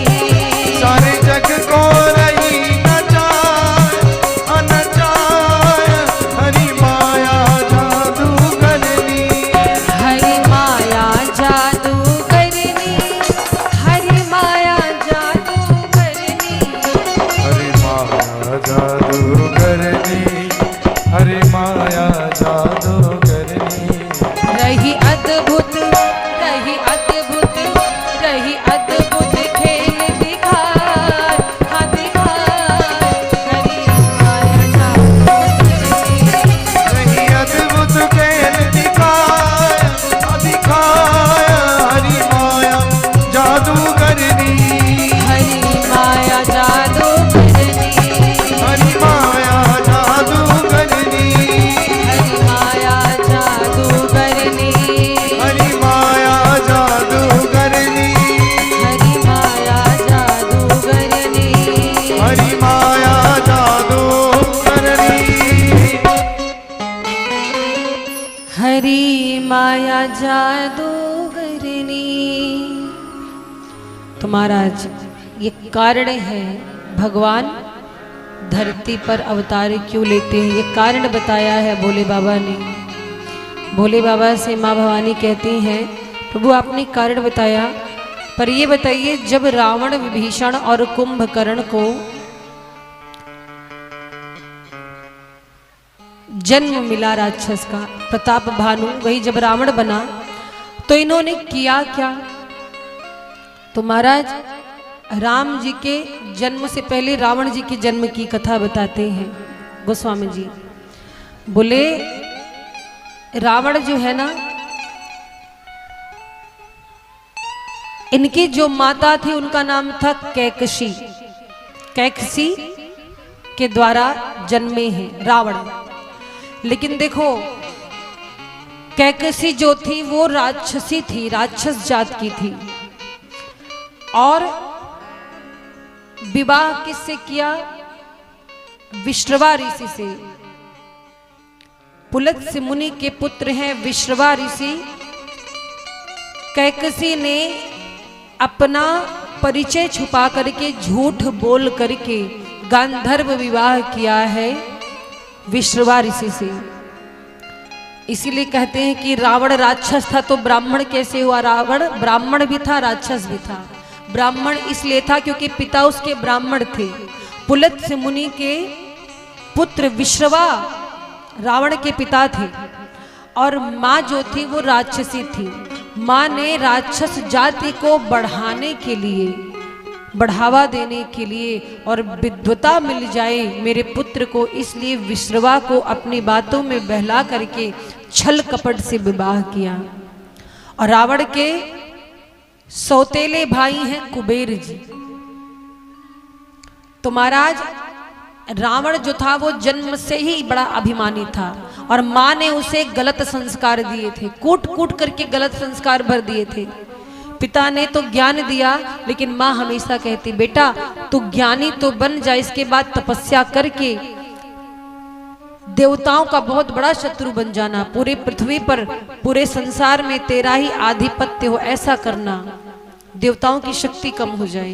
तो रावण जब तपस्या करने जाता ना बार बार, तो देवता कभी अग्नि भेज देते, कभी वर्षा करा देते। तो रावण बड़े क्रोध में रहता। एक दिन रावण तपस्या ऐसे करता है कि करते करते अपना शीश ही काट कर चढ़ा दिया भगवान को। और जब भगवान को शीश काट कर चढ़ा दिया तब ब्रह्मा जी को प्रकट होना पड़ा। ब्रह्मा जी आए प्रसाद में, शिव जी को लेकर के आए, शिव जी को लेकर के आए और बोला वरदान मांगो। उसी समय कुंभकर्ण और विभीषण जी ने भी तपस्या करी थी। तो रावण से जब बोले कि तुम वरदान मांगो तो रावण बोला कि हमें अमरता का वरदान दो, हम अमर हो जाएं, कोई हमें मार ना पाए। ब्रह्मा जी बोले हमको मालूम था तुम कुछ ऐसा ही मांगोगे, इसीलिए शिव जी को साथ में लेके आए हैं ये बताने के लिए कि रचना का काम हमारा है पर संहार इनके हाथ में है। जो धरती पर आया वो जाएगा जरूर, अमर होकर के तो कोई नहीं आया है, इसलिए शिव जी को देख लो, होश में रहो, सही वरदान मांगो। रावण बोला अमर नहीं हो सकते ना, कोई फूल बाग में ऐसा ना खिला जिसको खिल करके मुरझाना ना पड़ा। प्रकृति का ये अटल सिद्धांत है, जिसे आना पड़ा उसे जाना पड़ा, ये नियम है। रावण बोला अच्छा तो फिर एक काम करो। क्या? बोले हमको ऐसा वरदान दे दो कि हमें कोई मार ना सके, अगर मार पाए तो 2 लोग। कौन? बोले बानर मनुज जाति दुई बारी, केवल 2 जातियां हमको मार सके। ब्रह्मा जी बोले ये कौन सा वरदान है? रावण बोले अब दीजिए ना, हमको या तो मनुष्य मार सके तो बंदर। रावण ने जब वरदान मांगा, ब्रह्मा जी बोले अच्छा एक बात बताओ, क्यों मनुष्यों से बंदरों से डर नहीं लगता? बोला नहीं। क्यों? बोले बंदर शाकाहारी होते हैं, किसी को मारते नहीं हैं। अच्छा दूसरा वरदान? बोले मनुष्य तो मैं धरती पर एक भी मनुष्य रहने नहीं दूंगा ना, शरीर से सब मनुष्य रहेंगे लेकिन मन से आदत से सबको राक्षस बना दूंगा, मैं सब में आसुरी प्रवृत्ति भर दूंगा। ब्रह्मा जी बोले तथास्तु। आगे बढ़े, कुंभकर्ण से पूछे तुम्हें क्या चाहिए? कुंभकर्ण इतना विशाल काय शरीर वाला था, इतना भारी शरीर, अगर वो खाता तो उसके खाने के नियम में तो समझो कि पूरी सृष्टि उथल पुथल हो जाती, ऐसा भयानक शरीर था। 2-4-6 दिन में तो पूरा संसार ही साफ कर देता। तो फिर महाराज क्या किया? देवताओं ने माता सरस्वती का आह्वान किया। माँ सरस्वती से बोले इसकी बुद्धि भेज दो। कुंभकर्ण की बुद्धि मैया सरस्वती ने फेर दी। कुंभकर्ण से ब्रह्मा जी बोले बोलो क्या चाहते हो? बोला मैं 6 महीना सोता रहूं, 6 महीने बाद 1 दिन उठूं, उसके बाद फिर मैं 6 महीना सो जाऊं, मुझे 6 महीने की नींद दे दो। ब्रह्मा जी बोले तथास्तु। इसके बाद विभीषण जी के पास गए, बोले आपको क्या चाहिए? पुत्र। रावण बोला उनको बेटा कह रहे, हमको बेटा नहीं कहा। ब्रह्मा जी बोले कि जिसका भगवान से नाता नहीं उससे हमारा नाता नहीं है। विभीषण का भगवान से नाता है, इसलिए हम इसे पुत्र कहते हैं। बोले तुम्हें क्या चाहिए? विभीषण जी हाथ जोड़ करके बोले हमें कुछ नहीं चाहिए प्रभु, बस गए विभीषण पास पुनि कहे हु पुत्र बर मांगू। तब विभीषण जी ने क्या कहा? तहि मांगे भगवंत पद कमल अमल अनुराग। मेरा जो प्रेम है वो श्री राम जी के चरणों में बना रहे और इससे बढ़कर कुछ नहीं चाहिए। महाराज फिर क्या था? ब्रह्मा जी बोले तथास्तु। ब्रह्मलोक चले गए। हुआ क्या? रावण ने अत्याचार शुरू किया, विभीषण जी भजन में लग गए, कुंभकर्ण सो गए वरदान पाते, और रावण ने शुरू किया अपना खेल। उसको लगा कि अब तुम बहुत वीर हो गए, अब मेरे जैसा तो कोई है नहीं। क्या किया? यक्षों से लंका नगरी छीन ली। ये लंका जो नगरी है इस पर यक्षों का अधिकार था पहले, छीन ली लंका। और महाराज लगा देवताओं को मारने पीटने, अत्याचार शुरू किया। अपने गुरु जी को प्रणाम करने कैलाश गया, शंकर भगवान को। सोचा अब दम मिल गया है, थोड़ा हिम्मत मिल गई, पहले अपने गुरु जी को प्रणाम करूं। चला गया कैलाश, पर्वत ही उठा लिया, कांपने लगा कैलाश पर्वत। पार्वती मैया कहती ये क्या हुआ? ये भूकंप कहाँ से आ गया? भोले बाबा कहे भूकंप नहीं, मेरा चेला आया है। बोली अपना ऐसा चेला बना रखा है, प्रणाम करने आए तो हमें को उठा ले। रावण ने कैलाश ही उठा लिया। शिव जी बोले क्या कर रहे हो? रावण बोला प्रणाम। भगवान बोले पहले कैलाश नीचे रखो, नीचे रखा। शिव जी बोले आज के बाद ऐसा प्रणाम मत करना, तुमको जब आशीर्वाद चाहिए हो हमको बुला लेना, हम खुद चले आएंगे भैया तुमको आशीर्वाद देने पर, तुम मत आना कैलाश, इतना मेहनत करने की जरूरत नहीं है। तो महाराज इस प्रकार से रावण जब चलता तो चलत दशानन डोलत अवनी, गर्जत गर्भ श्रवई सुर रवनी। ऐसा उसका प्रताप था रावण का, ऐसा उसका बल था कि जब रावण चलता तो धरती हिलने लगती थी। और जो देव रमणियां हैं उनके गर्भ गिर जाते। शुरू किया रावण ने अत्याचार। क्या किया? सबसे पहले ब्राह्मणों को सताना शुरू किया। ब्राह्मणों को सताने लगा, जहां पर जप यज्ञ इत्यादि होते थे जाकर विघ्न डाल देता। किसी की पूजा नहीं होगी, किसी का अनुष्ठान नहीं होगा, कहीं पर वेद पुराण की बातें होती, कथावाचकों को तो दौड़ा दौड़ा के पीटता महाराज कि तुम आए हो धर्म का प्रचार करने, भागो यहां से। और महाराज गोस्वामी जी लिखते हैं, जप जोग बिरागा तप मख भागा, श्रवण सुनई दस सीसा। जोग विरागा तप मख भागा, श्रवण सुनई दस सीसा। आपन उठ धावई रह न पावई, धरी सब घालई खीसा। आपन उठ धावई रह न पावई, धरी सब घालई खीसा। अस भ्रष्ट अचारा भाषण सारा, धर्म सुनिया नहीं काना। अस भ्रष्ट अचारा भाषण सारा, धर्म सुनने का।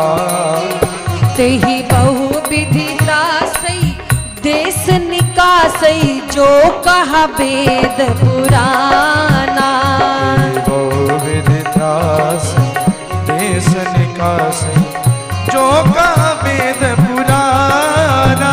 तेहि बहु विधि त्रासई, देश निकासई, जो कहा वेद पुराना। बहु विधि त्रासई, देश निकासई, जो कहा वेद पुराना। महाराज ऐसा अत्याचार किया, ऐसा अत्याचार किया कि पृथ्वी मैया उसके अत्याचार से कांपने लगी। और क्या हुआ? अतिशय देखी धर्म कै ग्लानि, परम सभीत धरा अकुलानी।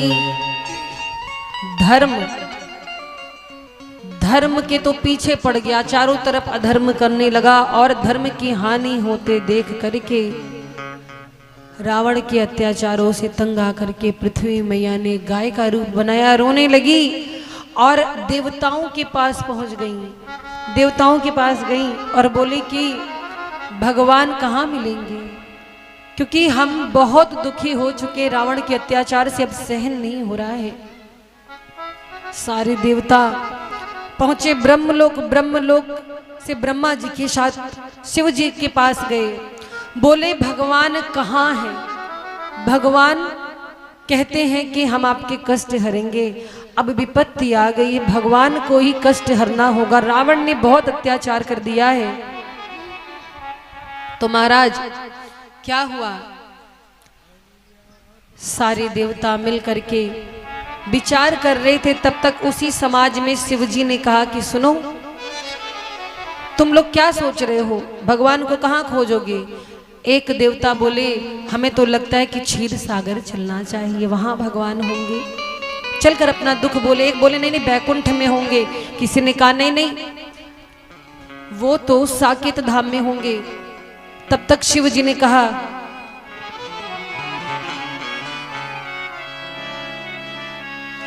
शिव जी कहते हैं कि ऐसा है, भगवान को खोजने के लिए कहीं जाने की जरूरत नहीं है, भगवान तो हर स्थान पर है, अगर आप अभिभाव से बुलाओगे तो भगवान यहीं प्रकट हो जाएंगे। और क्या कहा? हरि व्यापक सर्वत्र समाना, हरि व्यापक सर्वत्र समाना, हरि व्यापक सर्वत्र समाना, हरि व्यापक सर्वत्र समाना। प्रेम ते प्रकट हो ही मैं जाना, प्रेम ते प्रकट होई मैं जाना, हरि व्यापक सर्वत्र समाना, समाना,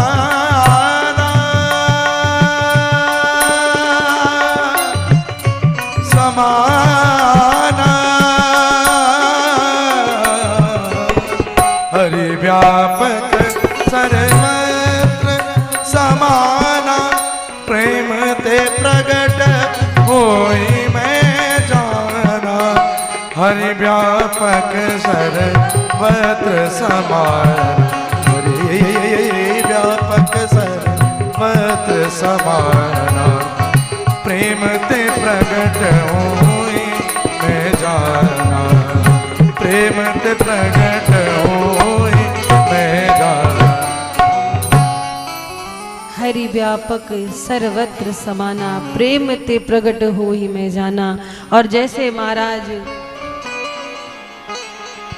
शिव जी ने ये बात कही, सब साधु साधु कह करके शिव जी की प्रशंसा करने लगे।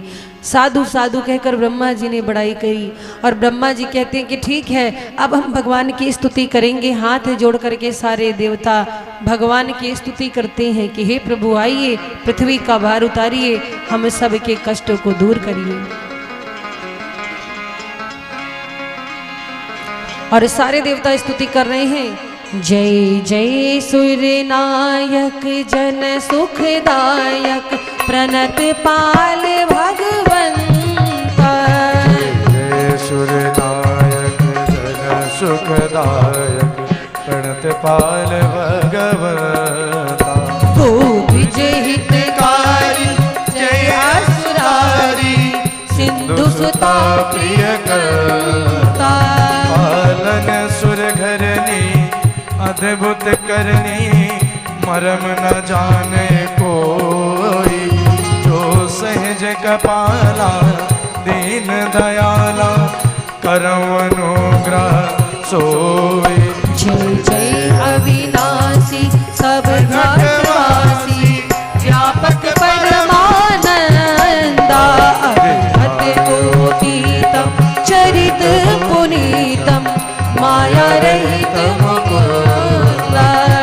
रागी विरागी अति अनुरागी विगत मोह मुनि बृंदा। किसी बासर धावे गुण गान गावे जयति सच्चिदानंदा। जय सृष्टि उपाई त्रिविध बनाई संग सहाय न दूजा। सो करऊँ आघारी चिंत हमारी जाने भगति न पूजा। जो भव भय भंजन मुनि मनोरंजन कंजन विपति बलूथा। मन बचि क्रम बानी छाड़ सयानी शरण सकल सुर जोधा। शारद श्रुति शेषा ऋषय शेषा जाको को नहीं जाना। दीन पियारे वेद पुकारे रवो सुश्री भगवाना। भव बारिधि मंदिर सब विधि सुंदर गुण मंदिर सुख पुंजा। सिद्ध सकल सुर परम भयातुर मत नाथ पद करा। मत नाथ पद करा। मत नाथ पद करा। जानी सभय सुर भूमि सुनी बचन समेत स्नेह। गगन गिरा गंभीर भई हरनी शोक संदेह। महाराज जब सारी देवताओं ने स्तुति की, भगवान का आवाहन किया, प्रार्थना करी, तो गंभीर वाणी हुई, आकाशवाणी हुई। क्या? जनि डर पहु मुनि सीधे सुरेसा तुम्हि लागी धरि हूँ नर बेसा। और देखिए क्या आकाशवाणी हुई, अंसन सहित मनुज अवतारा ले हूँ दिन कर वंश उदारा। कहते हैं देवताओं आप डरो मत, आज मेरे वचन को सत्य मानो, शीघ्र ही हम धरती पर अवतार लेंगे आपके लिए। तुम्हें लागी धरी हूँ नर बेसा, हम नारायण से नर बन करके आएंगे आपके प्रेम में, आपके लिए। अच्छा देखो, भगवान ने एक भी बार ये नहीं कहा कि आके रावण को मारेंगे ना, कोई निगेटिव बात मेरे प्रभु करते ही नहीं। भगवान ने कहा आपके प्रेम में, आपके कारण हम आएंगे, आपके प्रेम के कारण आएंगे। और सुनिए, अनसन सहित मनुज अवतारा। अंशों के साथ आएंगे, अकेले नहीं आएंगे, अपने अंश के साथ आएंगे। और कहाँ आएंगे? बोले ले हूं दिन कर वंश उदारा। रघुवंश में आएंगे, अंशों के साथ आएंगे। आप चिंता ना करें, अपने शोक और भय को त्याग दें। और महाराज क्या था फिर? सब देवता उसी दिन से प्रतीक्षा करने लगे, भगवान कब आएंगे। और महाराज अवधपुरी के शिरोमणि है चक्रवर्ती जी महाराज दशरथ जी। जीवन में हर चीज था, पर वृद्धावस्था आ गई, संतान नहीं थी, कोई बालक नहीं थे। धर्म धुरंधर गुण निधि ज्ञानी महाराज चक्रवर्ती जी धर्मनिष्ठ थे, कर्तव्यनिष्ठ थे, अपनी प्रजा से बहुत प्रेम करते। एक दिन उन्होंने सोचा कि भगवान ने हमें सब कुछ दिया है, मेरे बाद इस प्रजा की देख रेख कौन करेगा। चक्रवर्ती जी ये नहीं सोच रहे थे कि कौन मेरे चिता को अग्नि देगा। नहीं नहीं, इस बात से नहीं घबराए थे। चक्रवर्ती जी ये सोच रहे थे, जिस प्रजा का मैं पालन करता हूँ, उतना प्रेम करता हूँ, मेरे जाने के बाद उस प्रजा का क्या होगा। कम से कम कोई एक तो हो जो अयोध्या के सिंहासन पर बैठे और प्रजा का पालन करे। और महाराज हुआ क्या? उनके मन में ये ग्लानि हुई कि मेरे सुत नहीं है। गोस्वामी जी लिखते हैं, एक बार भूपति मन माही, भई ग्लानि मोरि सुत नहीं। और एक बात ध्यान रखिएगा, ये एक बार शब्द रामचरितमानस में 18 बार आया है। और जहां जहां एक बार आया वहां पे कुछ बड़ा हुआ है, कुछ नया हुआ है। तो यहां पर भी नया होगा। एक बार भूपति मन माही, भई ग्लानि मोरे सुत नाही। तो क्या हुआ? मन में ग्लानि हुई, मेरे पुत्र नहीं है। तो किसी और से नहीं कहा, गुरु ग्रह गयो तुरंत महिपाला। तुरंत दौड़कर गुरु जी के पास गई, चरण लागी करी विनय विशाला। चरणों में लेट करके दंडवत किया और बोले, गुरुदेव एक मन का विचार है। भाव क्या? बोले आपकी कृपा से सब बढ़िया है, निज दुख सुख सब गुरु ही सुनायो। यहाँ गोस्वामी जी कहते हैं कि चक्रवर्ती जी ने गुरु जी से केवल अपना दुखड़ा नहीं रोया, दुख सुख दोनों बताया। पहले सुख बताया कि गुरु जी बड़े आनंद से हैं, आपकी कृपा है। आजकल लोग दुखड़ा रोते हैं, सुख कोई नहीं बताता। अगर बढ़िया पैसा आ रहा है छिपाते हैं, कोई पूछेगा तो भी रोने की आदत रहे, कहाँ है हमारे पास, देख रहे कैसे काम चल रहा है, कहीं मांग ना ले। भगवान कहते तुमको इतना दिया तो भी रो रहे, तो तुमको रुलाइबे करेंगे हम। अगर खुश हो तो हमेशा रोने का अभिनय नहीं करना चाहिए। तो महाराज केवल गुरु जी को अपना दुख नहीं, अपना सुख भी बताया, छिपाया नहीं राजन ने। निज दुख सुख सब गुरु ही सुनायो, कही वशिष्ठ बहु विधि समुझायो। जब गुरुदेव वशिष्ठ ने सुना चक्रवर्ती जी की बात को, तो कहा कि चिंता ना करिए, आपको एक नहीं चार चार सुत होंगे। धरा हूं धीर होई ही सुत चारी, त्रिभुवन विदित भगत भय हारी। और महाराज चक्रवर्ती जी ने जब सुना तो गदगद हो गए। बोले गुरुदेव ऐसा हो सकता है? हाँ कैसे? बोले श्रृंगी ऋषि को बुलाया जाए, पुत्र कामेष्ट यज्ञ कराया जाएगा और फिर आपका कल्याण है राजन। महाराज यज्ञ की तैयारी की गई, श्रृंगी ऋषि को बुलाया गया, यज्ञ रचाया गया, पुत्र कामेष्ट यज्ञ। और जब यज्ञ हुआ तो यज्ञ की कृपा हुई। महाराज कहते कि ब्राह्मणों का आशीर्वाद कभी व्यर्थ नहीं जाता। भगवान माताओं के गर्भ में आए और जिस दिन से भगवान गर्भ में आए, गोस्वामी जी कहते जा दिन ते हरि गर्भ ही आए, सकल लोक सुख संपत्ति छाई। और महाराज वो समय आ गया। कौन सा समय? नौमी तिथि मधुमास पुनीता, शुक्ल पक्ष अभिजित हरि प्रीता। नौमी तिथि है, चैत्र का महीना, नौमी तिथि, और महाराज शुक्ल पक्ष भगवान का सबसे प्रिय मुहूर्त अभिजित मुहूर्त था। मध्य दिवस अति शीत न घामा, पावन काल लोक विश्रामा। ऐसी परम पावनी सुहावनी बेला आई, न बहुत सर्दी थी न बहुत गर्मी थी, बहुत सुंदर समय है। और महाराज दोपहर का समय, शीतल हवा मंद मंद गति से प्रवाहित हो रही है, सारे देवता हर्षित हैं। अभी भगवान प्रकट नहीं हुए, अभी भगवान केवल गर्भ में आए हैं। तो सारे देवता विमान ले लेकर चल पड़े कि भगवान गर्भ में आ गए, चलो उनकी स्तुति गाते हैं। सुर समूह विनती करी, पहुँचे निज निज धाम, जग निवास प्रभु प्रगटे, अखिल लोक विश्राम। और महाराज सारे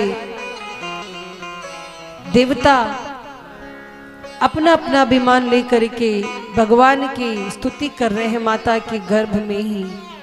और महाराज देवताओं के समूह विनती करके अपने अपने लोक गए। तब तक समस्त लोगों को आनंद देने वाला, शांति देने वाला समय आ गया। जगत के आधार प्रभु प्रकट हुए, और जैसे प्रभु प्रकट हो गए पूरे संसार में हर्ष छा गया। बोलिए राम लला सरकार की जय हो। भगवान प्रकट हुए, लेकिन 4 भुजाधारी रूप में, बढ़िया पीताम्बरी पहने श्रृंगार किए।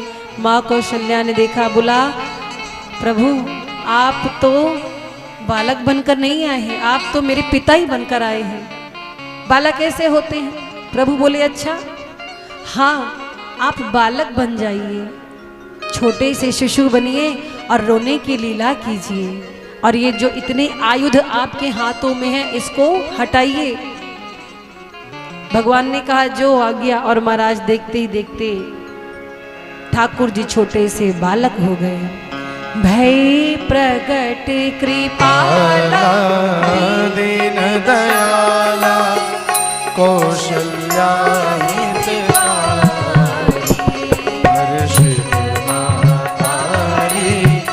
मुनि मन हारी, अद्भुत रूप निशारी, लोचन अभिरामा, तनु घन श्यामा, निज आयुध भुज चारी, भूषण वनमाला तालियों के साथ, नयन विशाला, शोभा सिंधुखरा,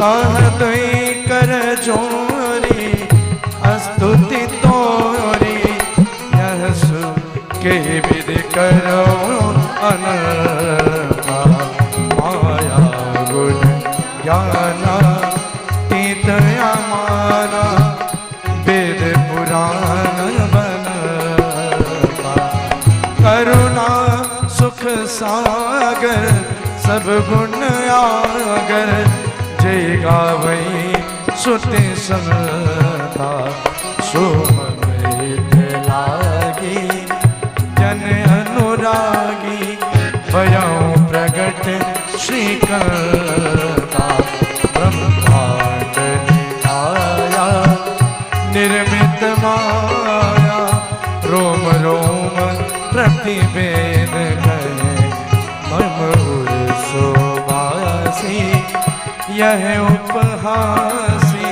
सुनत धीर मति थिर न रहे, उपजा जब ज्ञाना, प्रभु मुस्काना, चरित बहुत विधि के न चले, कही कथा सुहाई, मातु बुझाई, जय प्रकार सुत प्रेम लय, माता पुनि बोली, सोमति डोली, तजहु तात यह रोता, की जय शिशु लीला, अति प्रिय शीला, यह सुख परम अनोपा। सुनि बचन सुजाना रोदन ठाना, हुई बालक सुरभूपा। यह चरित न परई भव कोपा। यह चरित जगावै हरिपद पावै, ते न परई भव कोपा। ते न परई भव कोपा। ते न परई भव कोपा। विप्रधेनु सुर संत हित, लीन मनुज अवतार। निज इच्छा निर्मित तनु, माया गुण गोपाल। बोली रामलला सरकार की जय। महाराज, अत्याचार खलों के जब भूमंडल पर बढ़ जाते हैं, त्राही त्राही कर देव ऋषि जब भूमंडल पर आते हैं, तब उनका भय हरने को नारायण नर बनाते हैं। नारायण नर बन आते हैं। तो प्रभु आज प्रकट हुए हैं। कल चर्चा करेंगे। आइए हम लोग उत्सव की ओर बढ़ते हैं, क्योंकि समय अधिक हो रहा है।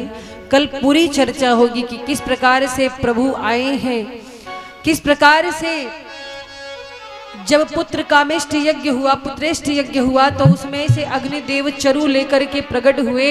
तीनों माताओं ने पाया है चरु को, गर्भवती हुई। पूरी कथा विस्तार से होगी, भगवान का बाल चरित। आइए हम उत्सव की ओर चलते हैं। बोलिए रामलला सरकार की जय हो। और ठाकुर जी आपके बीच में जाएंगे, बैठे रहिएगा। ठाकुर जी जाएंगे। जिनको जिनको आज उत्सव में बधाई देनी होगी, प्रणाम करना होगा, ठाकुर जी को नहीं प्रणाम करेंगे, अपनी जगह पर बैठे रहेंगे, कोई अभी खड़े नहीं होंगे। एक दो बधाइयां होंगी, इसके बाद तत्पश्चात हम लोग फिर आगे की चर्चा करेंगे।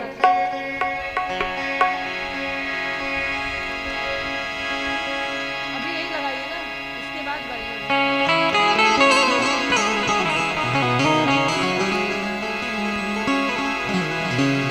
जय श्री राम। ध्येयं सदा परिभवग्नं भीष्टदोहं, तीर्थास्पदं शिव विरिञ्चनुतं शरण्यं। भृत्यार्थिहं प्रणतपाल भवाब्धिपोतं, वन्दे महापुरुष ते चरणारविंदम। भगवान का अवतार हुआ है, भगवान का अवतार हुआ है। कितने लोग प्रसन्न हैं, जरा बताइए, कितने लोग खुश हैं? आइए इस खुशी को मनाते हैं हम। सबसे पहले अयोध्या में कैसा आनंद हुआ था, वो आनंद मनाएंगे। अवध में आनंद भयो,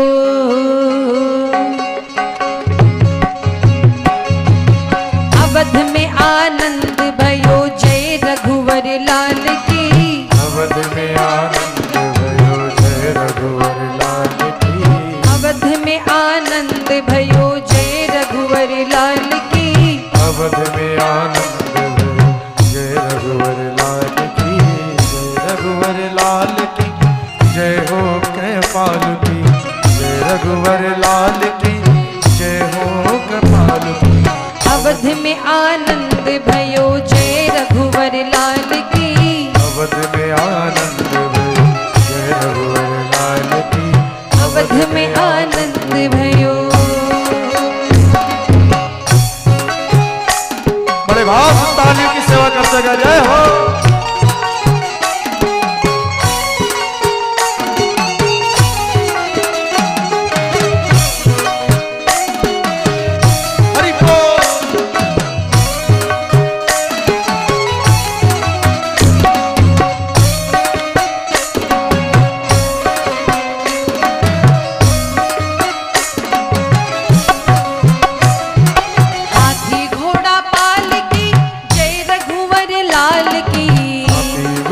पाल की जय रघुवर लाल की। हाथी घोड़ा पाल की जय रघुवर लाल की। हाथी घोड़ा पाल की जय रघुवर लाल की। अवध में आनंद भयो, अवध में आनंद भयो जय रघुवर लाल की। अवध में आनंद भयो जय रघुवर लाल की। अवध में आनंद भयो जय रघुवर लाल की। अवध में आनंद भयो जय रघुवर लाल की। और बधैया बाजे आंगने में। बधैया बाजे आंगने में। बधैया बाजे आंगने में। बधैया बाजे आंगने में।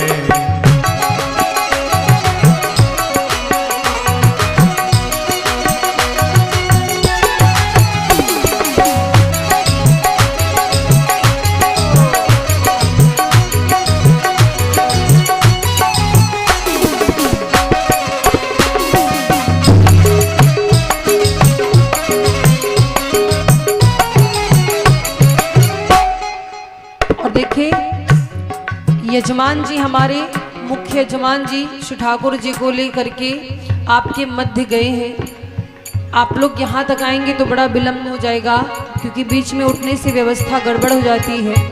इसीलिए आपके पास तक ठाकुर जी गए हैं। आज ठाकुर जी का प्राकट्य उत्सव है। अभी बढ़िया झूमेंगे भी, आप नृत्य भी करेंगे, लेकिन अभी अपने स्थान पर बैठे बैठे ठाकुर जी को प्रणाम करें। यथाशक्ति जो कुछ भी आप उन्हें अर्पित करना चाहते हो बैठे बैठे करेंगे, अभी आना नहीं है। तालियों की सेवा करते हुए दोनों हाथों को उठा करके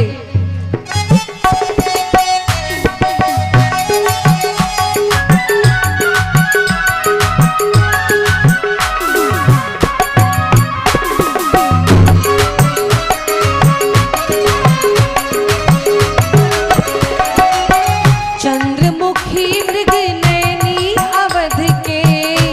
चंद्रमुखी मृग नैनी अवध के। चंद्रमुखी मृग नैनी अवध के। चंद्रमुखी मृग नैनी अवध के। तोरत ताल रागने में बधैया बाजे आंगने में। बधैया बाजे आंगने में। बधैया तालियों की सेवा करते हुए बोलो अवध बिहारी सरकार की।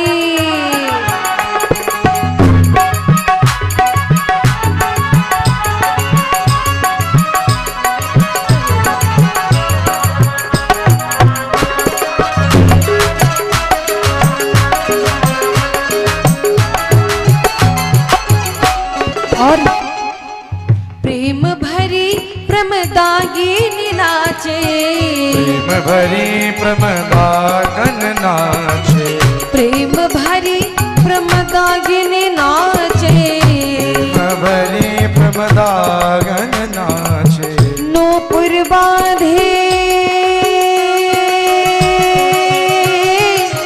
नूपुर बांधे पायने में बधैया बाजे आंगने में। बधैया बाजे आंगने में। बधैया बाजे आंगने में। बोले राघवेंद्र राघव सरकार की जय हो।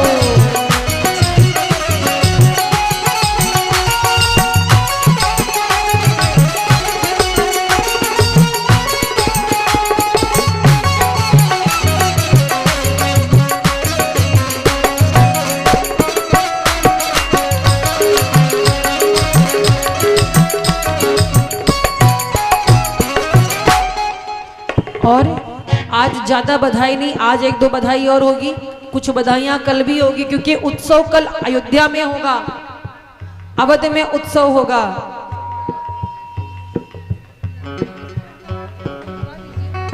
ये सारा जो बच्चों के लिए प्रसाद आया है बच्चों तक पहुंचाया जाए भाई। बाल गोपाल आप लोग बैठे रहना, उठना नहीं। और देखिए महाराज, चैत्र मास का महीना है तो रामलला सरकार को बधाई देंगे, अभी बैठ करके बधाई देंगे, इसके बाद खड़े होंगे, ठीक है। किसको किसको आनंद आ रहा है? देखो एक बात है, आप लोग खड़े होते हो, डांस वांस करते हो नहीं, नृत्य नहीं करते हो, वीडियो बनाने लगते, वीडियो तो बन रहा है, क्या मतलब है? मोबाइल की बैटरी काहे खर्चा कर रहे हो? अपने मोबाइल में जरूर रिकॉर्ड होगा, उसी में से स्क्रीन रिकॉर्डिंग कर लेना आराम से। चलिए आज उत्सव में बधाई होगी। धनी धनी चैत महीनवा के सुघर समैयानो हो,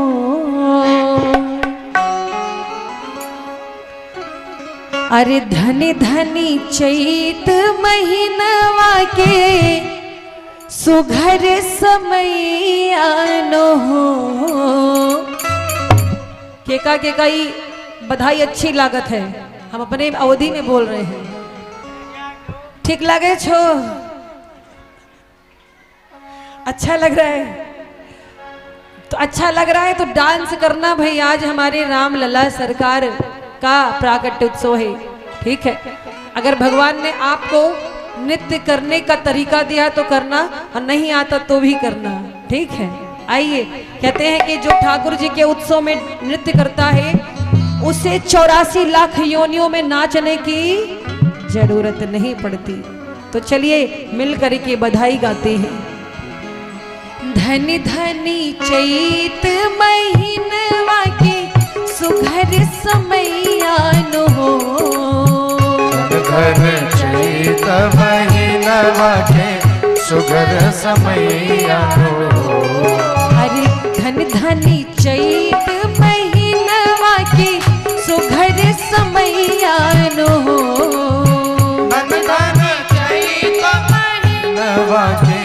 सुघर समैयानो। रामा प्रगट भये रघुरैया परम सुख दयालु हो। रामा प्रगट भये रघुरैया परम सुख दयालु हो। रामा प्रगट भये रघुरैया परम सुख दयालु हो। राम प्रगट भये रघुरैया परम सुख दयालु हो। झूम करके तालियों की सेवा करते हुए आहा हरि बोल।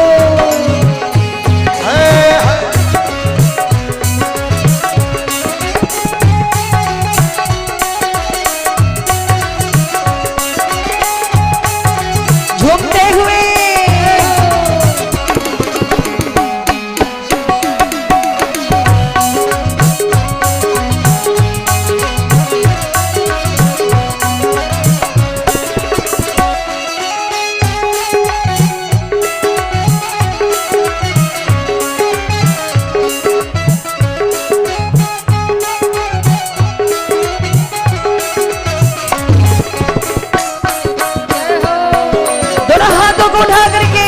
की सेवा करते हुए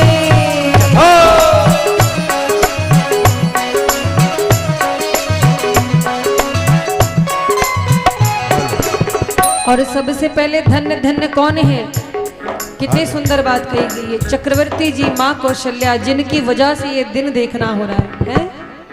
सभी लोग अपने स्थान पे बैठ जाएं। कृपया करके माताएं 10 मिनट और बैठें। बधाइया होगा। आप लोग आरती और प्रसाद लेके अपने घर को जाएंगे। 10 मिनट बैठ जाओ। हो धन धनी अवध नृपति पर प्रभु प्रगटावहि हो।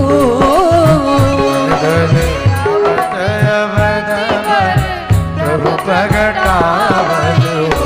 राम धनी धनी माई कौशल्या ई दिनवा देखावहि हो। माई कौशल्या ई दिनवा दिखावहि हो। धन धन माई कौशल्या ई दिनवा दिखावहि हो।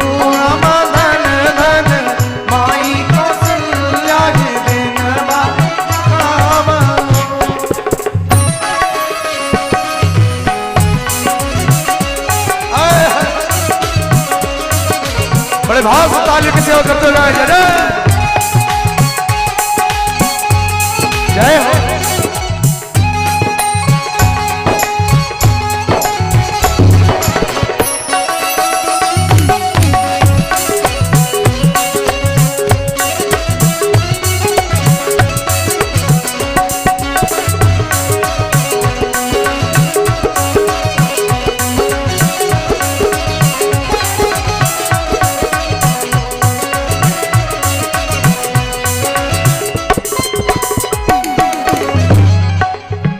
देखो आज अवधवासियों का भाग्य देखो, कितनी सुंदर बातें हैं। जो सुख दुर्लभ ब्रह्मा आदि सब देवन हो, जो सुख दुर्लभ ब्रह्मा आदि सब देवन हो, जो सुख दुर्लभ ब्रह्मा आदि सब देवन हो, जो सुख दुर्लभ ब्रह्मा आदि सब देवन हो।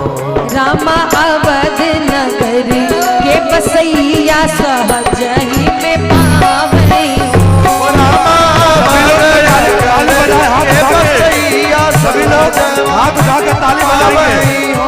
रामा अवध नगर के बसैया सहज ही सभी लोग हाथ उठाकर ताली बजाएंगे।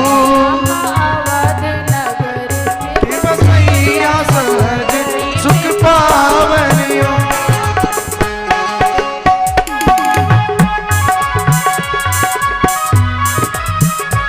तालियों की सेवा करते हुए जोर जोर से ताली बजाओ। हाँ ऐसे ही, एकदम ऐसे ही।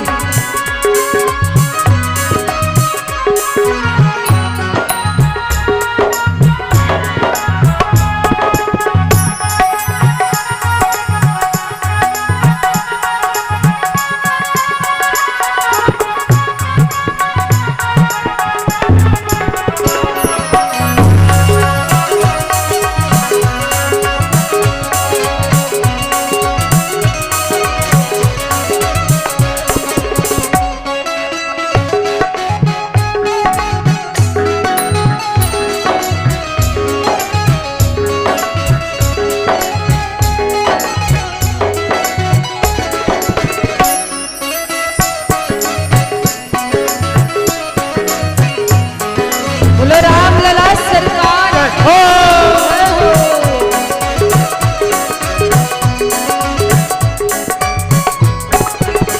और द्वारे पे बाजे बधाई महल बिच सोहर हो, द्वारे पे बाजे बधाई महल बिच सोहर हो, द्वारे पे बाजे बधाई महल बिच सोहर हो, द्वारे पे बाजे बधाई महल बिच सोहर हो। रामा सोहतटे रानी जी के गोद ललनवा मनोहर हो, रामा सोहतटे रानी जी के गोद ललनवा मनोहर हो, रामा सोहतटे रानी जी के गोद ललनवा मनोहर हो, राना सोहतटे रानी जी के गोद ललनवा मनोहर हो, ललनवा मनोहर हो, ललनवा मनोहर हो, ललनवा मनोहर हो। ललनवा मनोहर हो। बोली राघवेंद्र सरकार की जय हो। अभी एक भजन और होगा बधाई का, आप लोग को झूमना है। खड़े हो जाइए अपने स्थान पे। अब खड़ा करा दिया जाए, क्योंकि बैठ के कोई नृत्य कर नहीं पाएगा, लेकिन वही लोग खड़े होंगे जिनको नृत्य करना हो। अच्छा एक बात बताओ, अपने घर पे आप कोई उत्सव करते हो तो नृत्य करते हो कि नहीं? बोलो, नहीं करते हो? जो नहीं करते हो समाज से बाहर हो जाओ। ऐसा तो हो ही नहीं सकता। देखो घर पे भले ना किया हो, लेकिन ये भगवान की कथा है। भगवान के आने की खुशी में बताओ, 22 जनवरी को आप लोगों ने दीपक जलाए थे? जलाए थे? पटाखे दगाए थे? हैं? अच्छा हाँ, और खुश हुए थे कि नहीं बताओ? कितना खुश हुए थे ना। समझो वही खुशी आज है, वही खुशी आज है, क्योंकि मेरे प्रभु राम अयोध्या जी में प्रकट हो चुके हैं।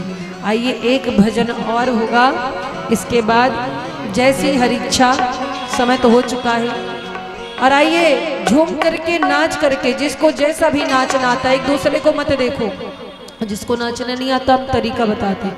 एक हाथ सिर पे रखो, एक कमर पर, परिक्रमा शुरू कर दो। हमारे यहाँ होती है अवध में 14 कोसी 5 कोसी परिक्रमा, तो आप अपनी जगह पर परिक्रमा कर लो। हो गया नृत्य। आइए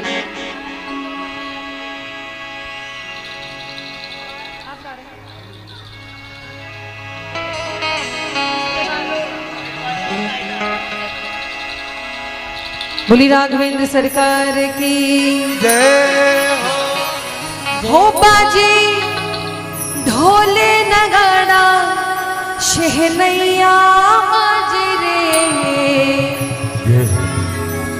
झूमने के लिए तैयार रहो। हो बाजे ढोले नगाड़ा शहनैया बाजे रे। आज अवध नगरिया बधैया बाजी रे। दोनों हाथों को उठाओ और झूम करके तालियों की सेवा करते हुए बोलो राघवेंद्र सरकार की जय हो।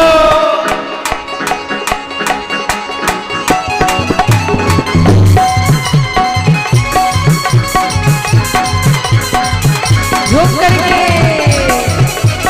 जय हो।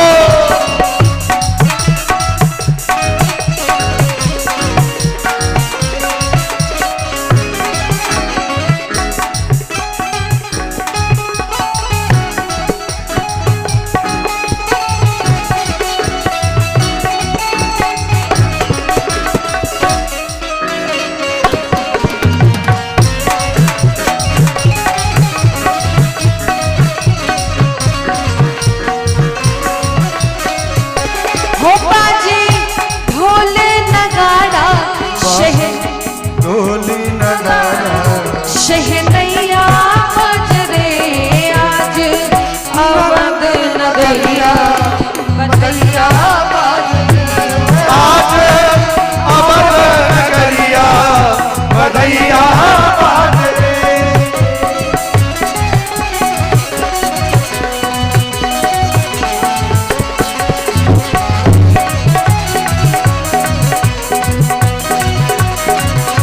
झूम करके नाच करके पीछे वाली जगह खाली है ना, नृत्य करो आज।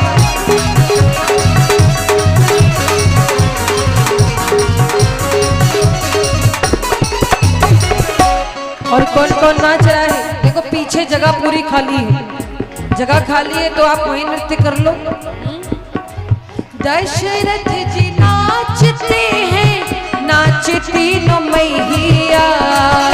दशरथ जी नाचते हैं, नाचती नो मैया। दशरथ जी नाचते हैं, नाचती नो मैया। दशरथ जी नाचते हैं, नाचती नो मैया। आन धन लुटावे भर भर, लुटावे धेनु गैया। आन धन लुटावे भर भर, लुटावे धेनु गैया। अवध की वासी तो वासी, अवध की वासी तो वासी, धेनु गैया नाच रे। आज अवध नगरिया बधैया बाजरे। आज अवध नगरिया बधैया बाजरे।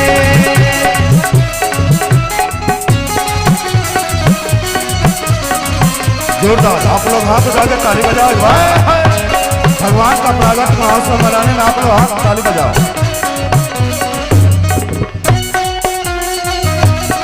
जय हो।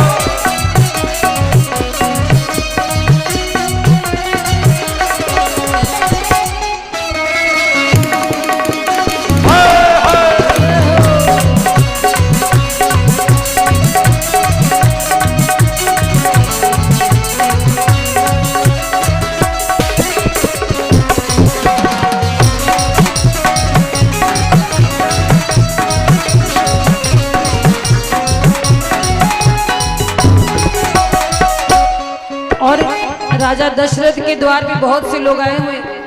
कोई कहता है राजा जी, हो राजा जी खजनवा देदा। राजा जी खजनवा देदा। राजा जी कहनवा देदा। राजा जी का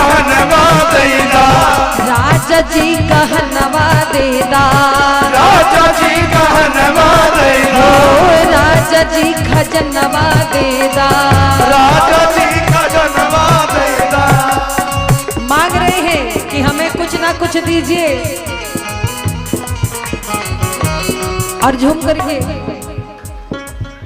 कलाकार लोग बधैया मांग रहे हैं। बधैया का मतलब दक्षिणा कह रहे हैं, तब गाएंगे, नहीं तो बंद कर देंगे। कोई हो ऐसा कलाकार कल्लू को भैया दे कह रहे सकते हैं, कल्लू जी कह जो रहे भी हैं, उत्साह होता है हम कलाकार हो को के बधाई देंगे। खजनवा देदा।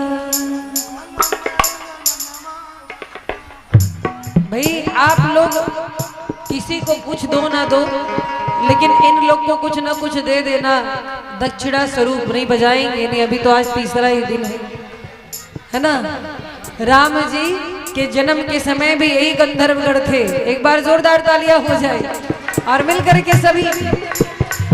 राजा जी खजनवा देदा, राजा जी खजनवा देदा, हमहु के करनवा देदा, आहु के करनवा देदा।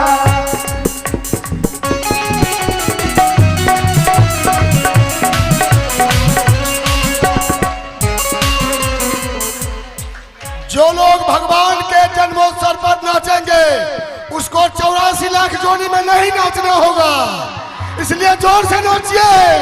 बोलिए श्री रामचंद्र भगवान की जय हो। 80 लाख जोड़ी से बचिए नाचने में। जो भगवान के जन्म पर नाचिएगा 84 लाख जोड़ी में नहीं नाचिएगा।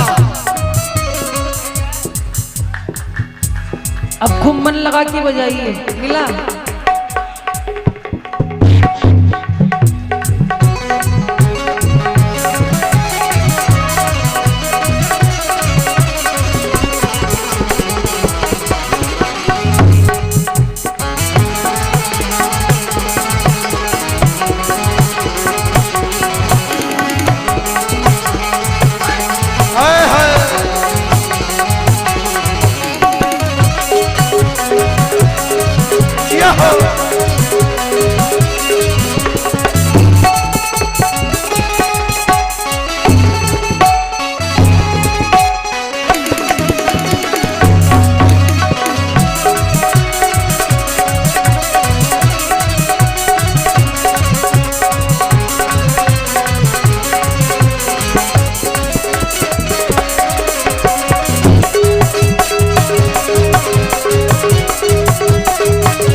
खुशियों से झूमती है अवध की नारी।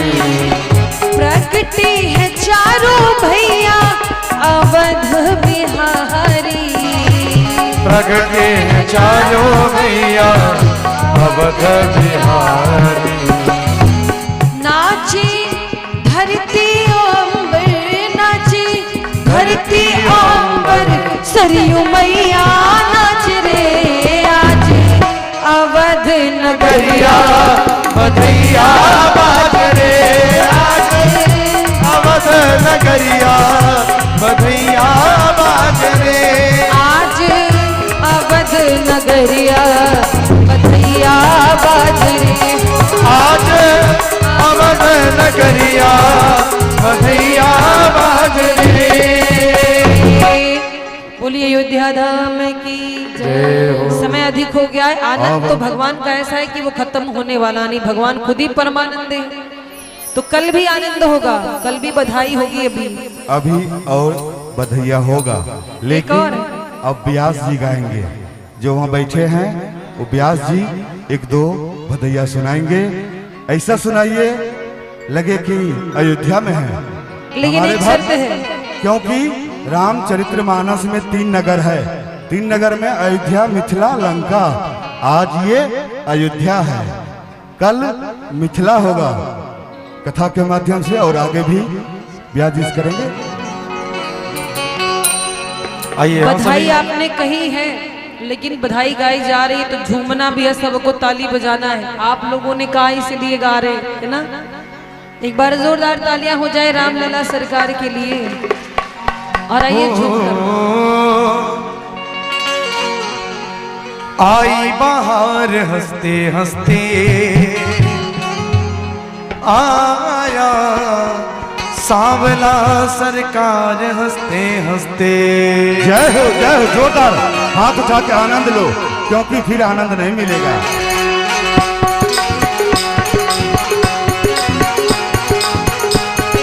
अरे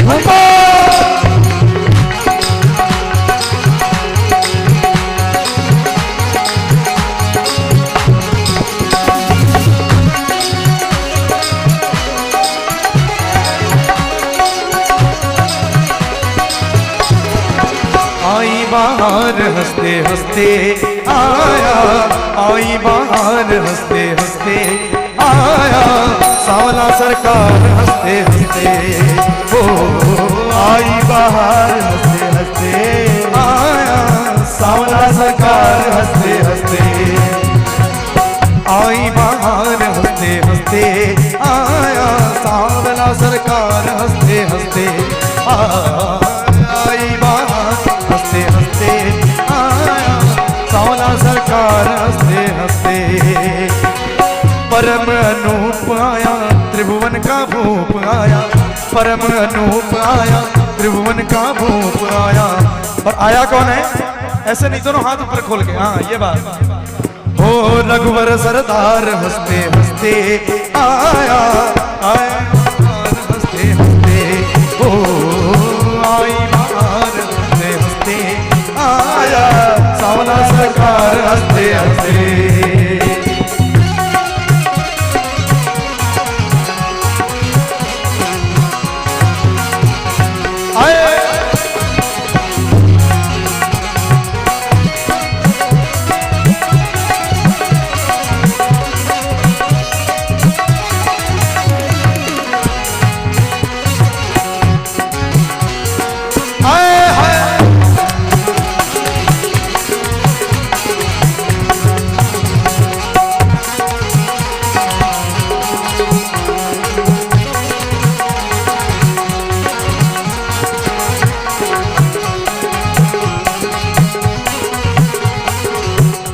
एक बार भाई सभी लोग हमारे आदरणीय चाचा जी के लिए जोरदार ताली बजा दें, क्योंकि पूरे पंडाल का माहौल आज चाचा जी ने बना रखा है। भजन में ना कम से कम इनके सम्मान में तालियां जरूर बजाते रहे।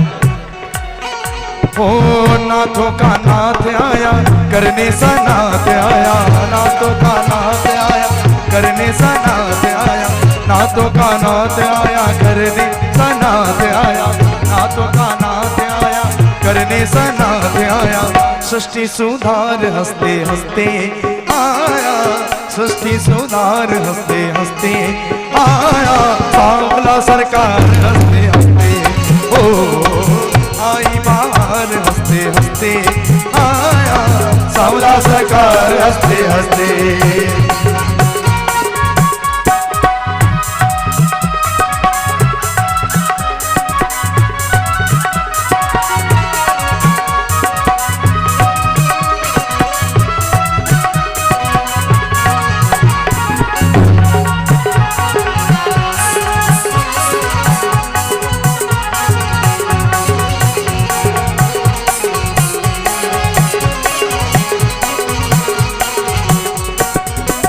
और रचनाकार ने बड़ी सुंदर बात कही, क्या?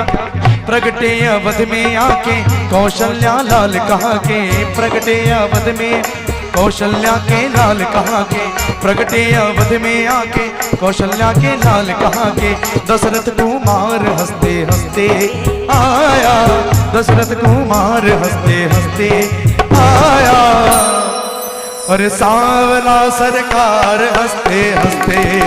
ओ आई बाहर हंसते हंसते आया, सांवला सरकार हंसते हंसते। ओ आई बाहर हंसते हंसते आया, सांवला सरकार हंसते हंसते। ओ जन्म लिए रघुरैया, ओ अच्छा किसको किसको खुशी है जरा बताएं। आज ठाकुर जी का अवतार हुआ, किसको किसको खुशी है? हाँ, तो जिसके इसके हाथ ऊपर वही नाचेगा, वही ताली बजाएगा। जन्म लिए रघुरैया, अवध में बाजे बधैया, जन्म लिए रघुरैया अवध में बाजे बधैया। बाजे बधैया देखो बाजे बधैया, बाजे बधैया देखो बाजे बधैया।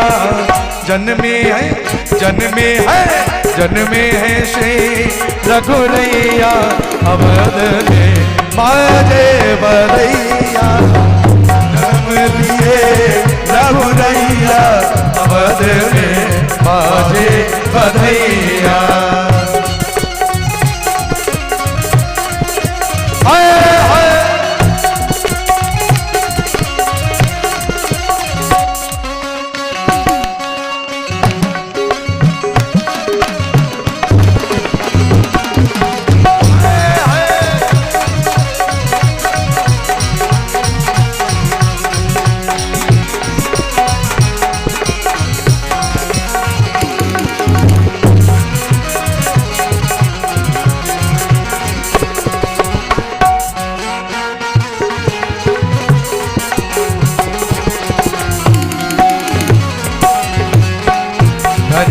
अवधपुर धन्य राजा दशरथ, धन्य अवधपुर धन्य राजा दशरथ। धन्य अवधपुर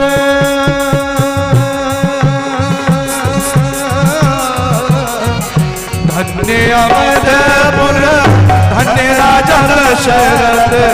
धन्य अवध धन्य धन्य ग्राम, धन्य ग्राम जो कि राम में रघुनंदन में प्रागट उत्सव में आनंद ले रहे। धन्य पचकुटी ग्राम, धन्य राजा दशरथ। धन्य पचकुटी ग्राम, धन्य राजा दशरथ। धन्य धन्य हाँ धन्य कौशल्या जी मैया अवध में बाजे बधैया। धन्य कौशल्या जी मैया अवध में बाजे बधैया।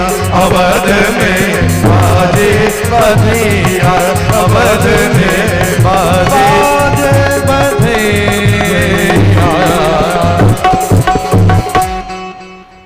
राघवेंद्र सरकार की ऐसा नहीं, जयकारा ऐसा लगाओ कम से कम सुल्तानगंज आवाज जाए या तो झुआ बिहार के बाहर जाए कि ग्राम पचकुट्टी में संगीत में 9 दिवसीय श्री राम कथा भव्य आयोजन चल रहा है। उस आयोजन में समस्त ग्रामवासी क्षेत्रवासी आनंद ले रहे हैं ना, ऐसा आवाज लगाओ राघवेंद्र सरकार की। हाय हो दादा खाए कि नहीं लुका जोरदार राघवेंद्र सरकार की ये बात है। उत्साह दिखाओ। अभिनेता जी आ जाए तो क्या करोगे, वहां भी है ना। चलो वो बात पे नहीं चलना है, लेकिन हमारा धर्म मंच है। धर्म में ऐसे ही कहीं भी हो, ये धर्म मंच कथा प्रवचन कहीं भी हो, आप लोग वहां पे जाओ, आनंद लो। आनंद आया आज के माहौल में, आनंद आया। हाथ उठाओ, ताली बजा दो। हमारे जो अवध धाम से पधारे अंतर्राष्ट्रीय, क्योंकि एक जिला में नहीं, विदेश तो नहीं लेकिन भारत में तो जा चुके हैं। राजस्थान गिनती जोरो, मध्य प्रदेश, छत्तीसगढ़, महाराष्ट्र, नेपाल भी हो चुका है, नेपाल भी हो चुका है, वो भी विदेश ही है। विदेश भी है, बात भी हो चुकी है। थोड़ा सा आप लोग का आशीर्वाद मिलेगा, विदेश भी जाके कथा व्यास निशु भरद्वाज जी कथा सुनाएंगे और राम का क्या बात है। चलिए सूचना ये है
सिया राम जोरदार से। जय जय सिया राम, सिया राम जय जय राम, सिया राम जय जय सिया राम, सिया राम जय जय राम, सिया राम जय जय राम, सिया राम जय सभी लोग बड़े भाव से तालियों की सेवा करते हुए गाएं। सिया राम जय राम, सिया राम जय जय राम, सिया राम जय जय सिया राम, सिया राम जय जय राम, सिया राम जय जय सिया राम। कौशल्या के प्यारे राम, दशरथ राज दुलारे राम, कौशल्या के प्यारे राम, दशरथ दुलारे राम, जगत के पालन हारे राम, सिया राम जय जय सिया राम, सिया राम जय जय राम, सिया राम जय जय सिया राम, सिया राम जय जय राम, सिया राम जय जय सिया राम, सिया राम जय जय राम, सिया राम जय जय सिया राम, सिया उसके बाद सिया राम, सिया राम जय जय सिया राम। हेलो, चलिए अब आरती के बाद प्रसाद लेकर के कल का टाइम जो है ना, आप लोग बताओ, आज आपसे टाइम लेंगे। अभी तक तो हम अपना टाइम चलाए ना, आज आप टाइम बताओ कितना बजे ब्यास जी आ जाए यहाँ पे, बताओ। 5 बजे, राइट। आप लोग कितना बजे आओगे? नहीं, आप लोग 6 बजे आते हो, हम देखते हैं। ब्यास जी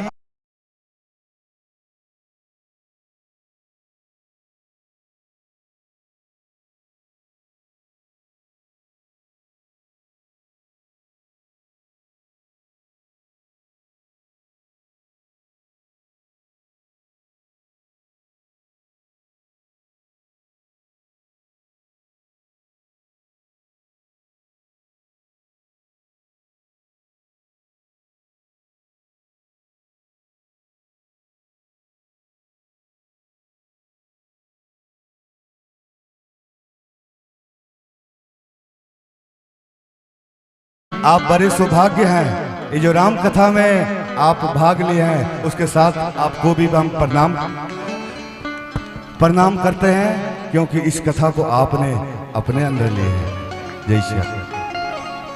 हरि ओम।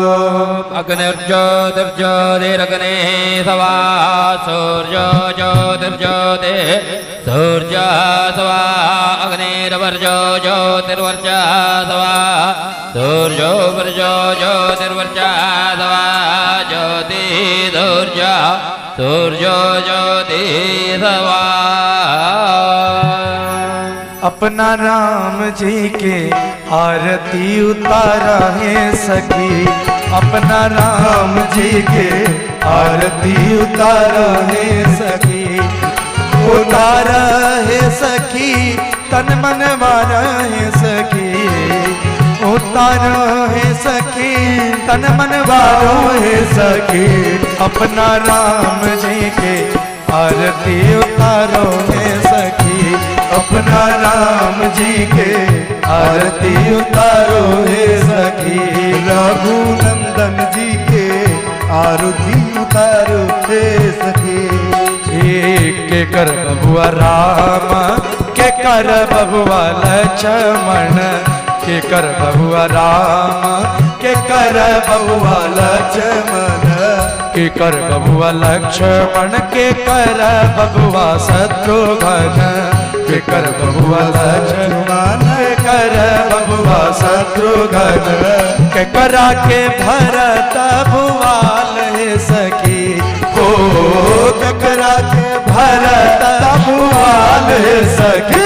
अरे अपना राम जी के आरती उतारा है सखी, अपना राम जी के आरती उतारो है सखी। बड़े भाव से ताली की सेवा करते गा जय हो।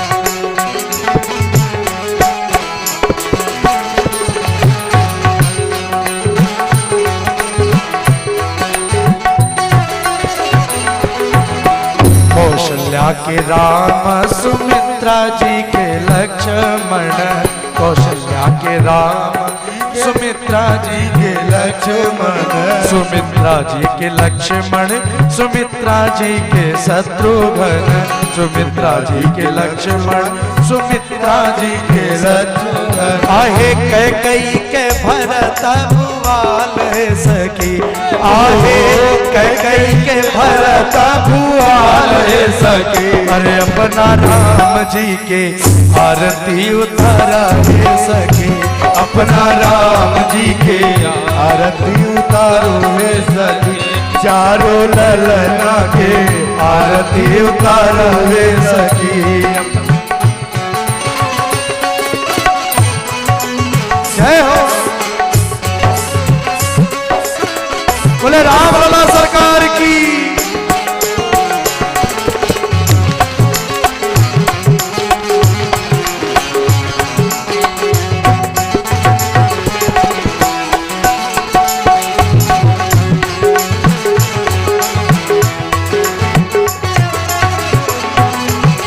सांवर राम गौर बबुआ लक्ष्मण, सांवर राम गौर बबुआ लक्ष्मण, गौर बबुआ लक्ष्मण, गौर बबुआ शत्रुघ्न, गौर बबुआ लक्ष्मण, गौर बबुआ शत्रुघ्न।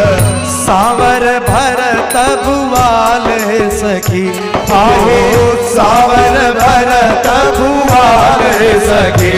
अपना राम जी के आरती उतारा है सखी, अपना राम जी के आरती उतारो है सखी। आहे चारों मैया के आरती उतारो है सखी, चारों ललना के आरती उतारो है सखी। हाँ।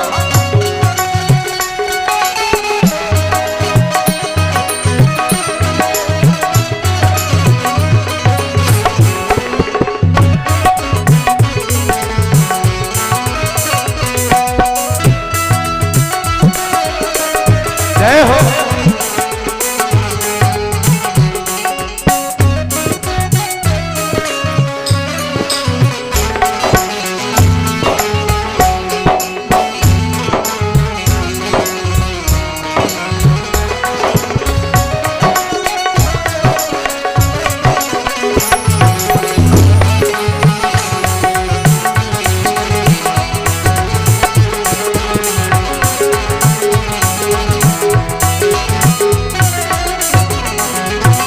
कंचन थाल कपूर की बाती, कंचन थाल कपूर की बाती। हियरा के दियरा में प्रेम की बाती, हियरा के दियरा में प्रेम की बाती। आहे जगमग जगमग जोत बरे दिन राती, जगमग जगमग जोत बरे दिन राती। आहे नजर संभार निहारो है सखी, हो नजर संभार निहारो है सखी। आहे तन मन प्राण सर्वस वारो है सखी, हो तन मन प्राण सर्वस वारो है सखी। हो अपना राम जी के आरती उतारा है सखी, अपना राम जी के आरती उतारो है सखी। आहे उतारो है सखी, तन मन वारो है सखी, उतारो है सखी, तन मन वारो रे सखी। हाँ चारों भैयन के आरती उतारो हे सखी, चारों भैयन के आरती उतारो हे सखी। कर्पूर गौरम करुणावतारम संसार सारम भुजगेन्द्रहारम सदा वसंतम हृदयारविंदे भवं भवानी सहितं नमामि। त्वमेव माता च पिता त्वमेव, त्वमेव बन्धु च सखा त्वमेव, त्वमेव द्रविणं त्वमेव, त्वमेव वेद्या द्रविणं त्वमेव, त्वमेव सर्वं मम देव देव। हरे राम राम राम हरे हरे, हरे कृष्णा कृष्ण कृष्ण हरे हरे। नटखट वंशी वाले गोकुल के राजा, मेरी अखियां तरस गई अब तो आजा। नटखट वंशी वाले गोकुल के राजा, मेरी अखियां तरस गई अब तो कृष्णा।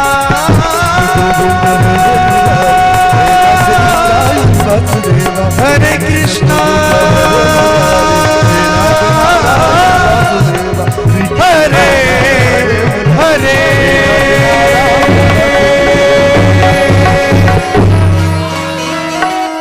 जलेन शीतलेन मारार्तिग्रहणं मन्त्रपथपाञ्जलिमर्हि ओम नानासुगन्धपुष्पाणि यथा कालो भवानि च पुष्पाञ्जलिर्मया दत्ता गृहाणात् परमेश्वर। प्रार्थनापूर्वकं मन्त्रपथपाञ्जलिं समर्पयामि सीतारामाभ्यां नमः नमस्करोमि। बोले सीतारामचंद्र भगवान की जय हो, बोले ध्यानाथ भगवान की जय हो, बोले हनुमान जी महाराज की जय हो, बोले व्यास जी महाराज की जय हो, बोले सदगुरुदेव भगवान की जय हो, बोले आज की आनंद की जय हो, बोले संत समाज की जय हो, बोले गुरुदेव भगवान की जय हो, बोले गौ माता की जय हो, बोले भारत माता की जय हो। नमः पार्वती पतये हर हर महादेव।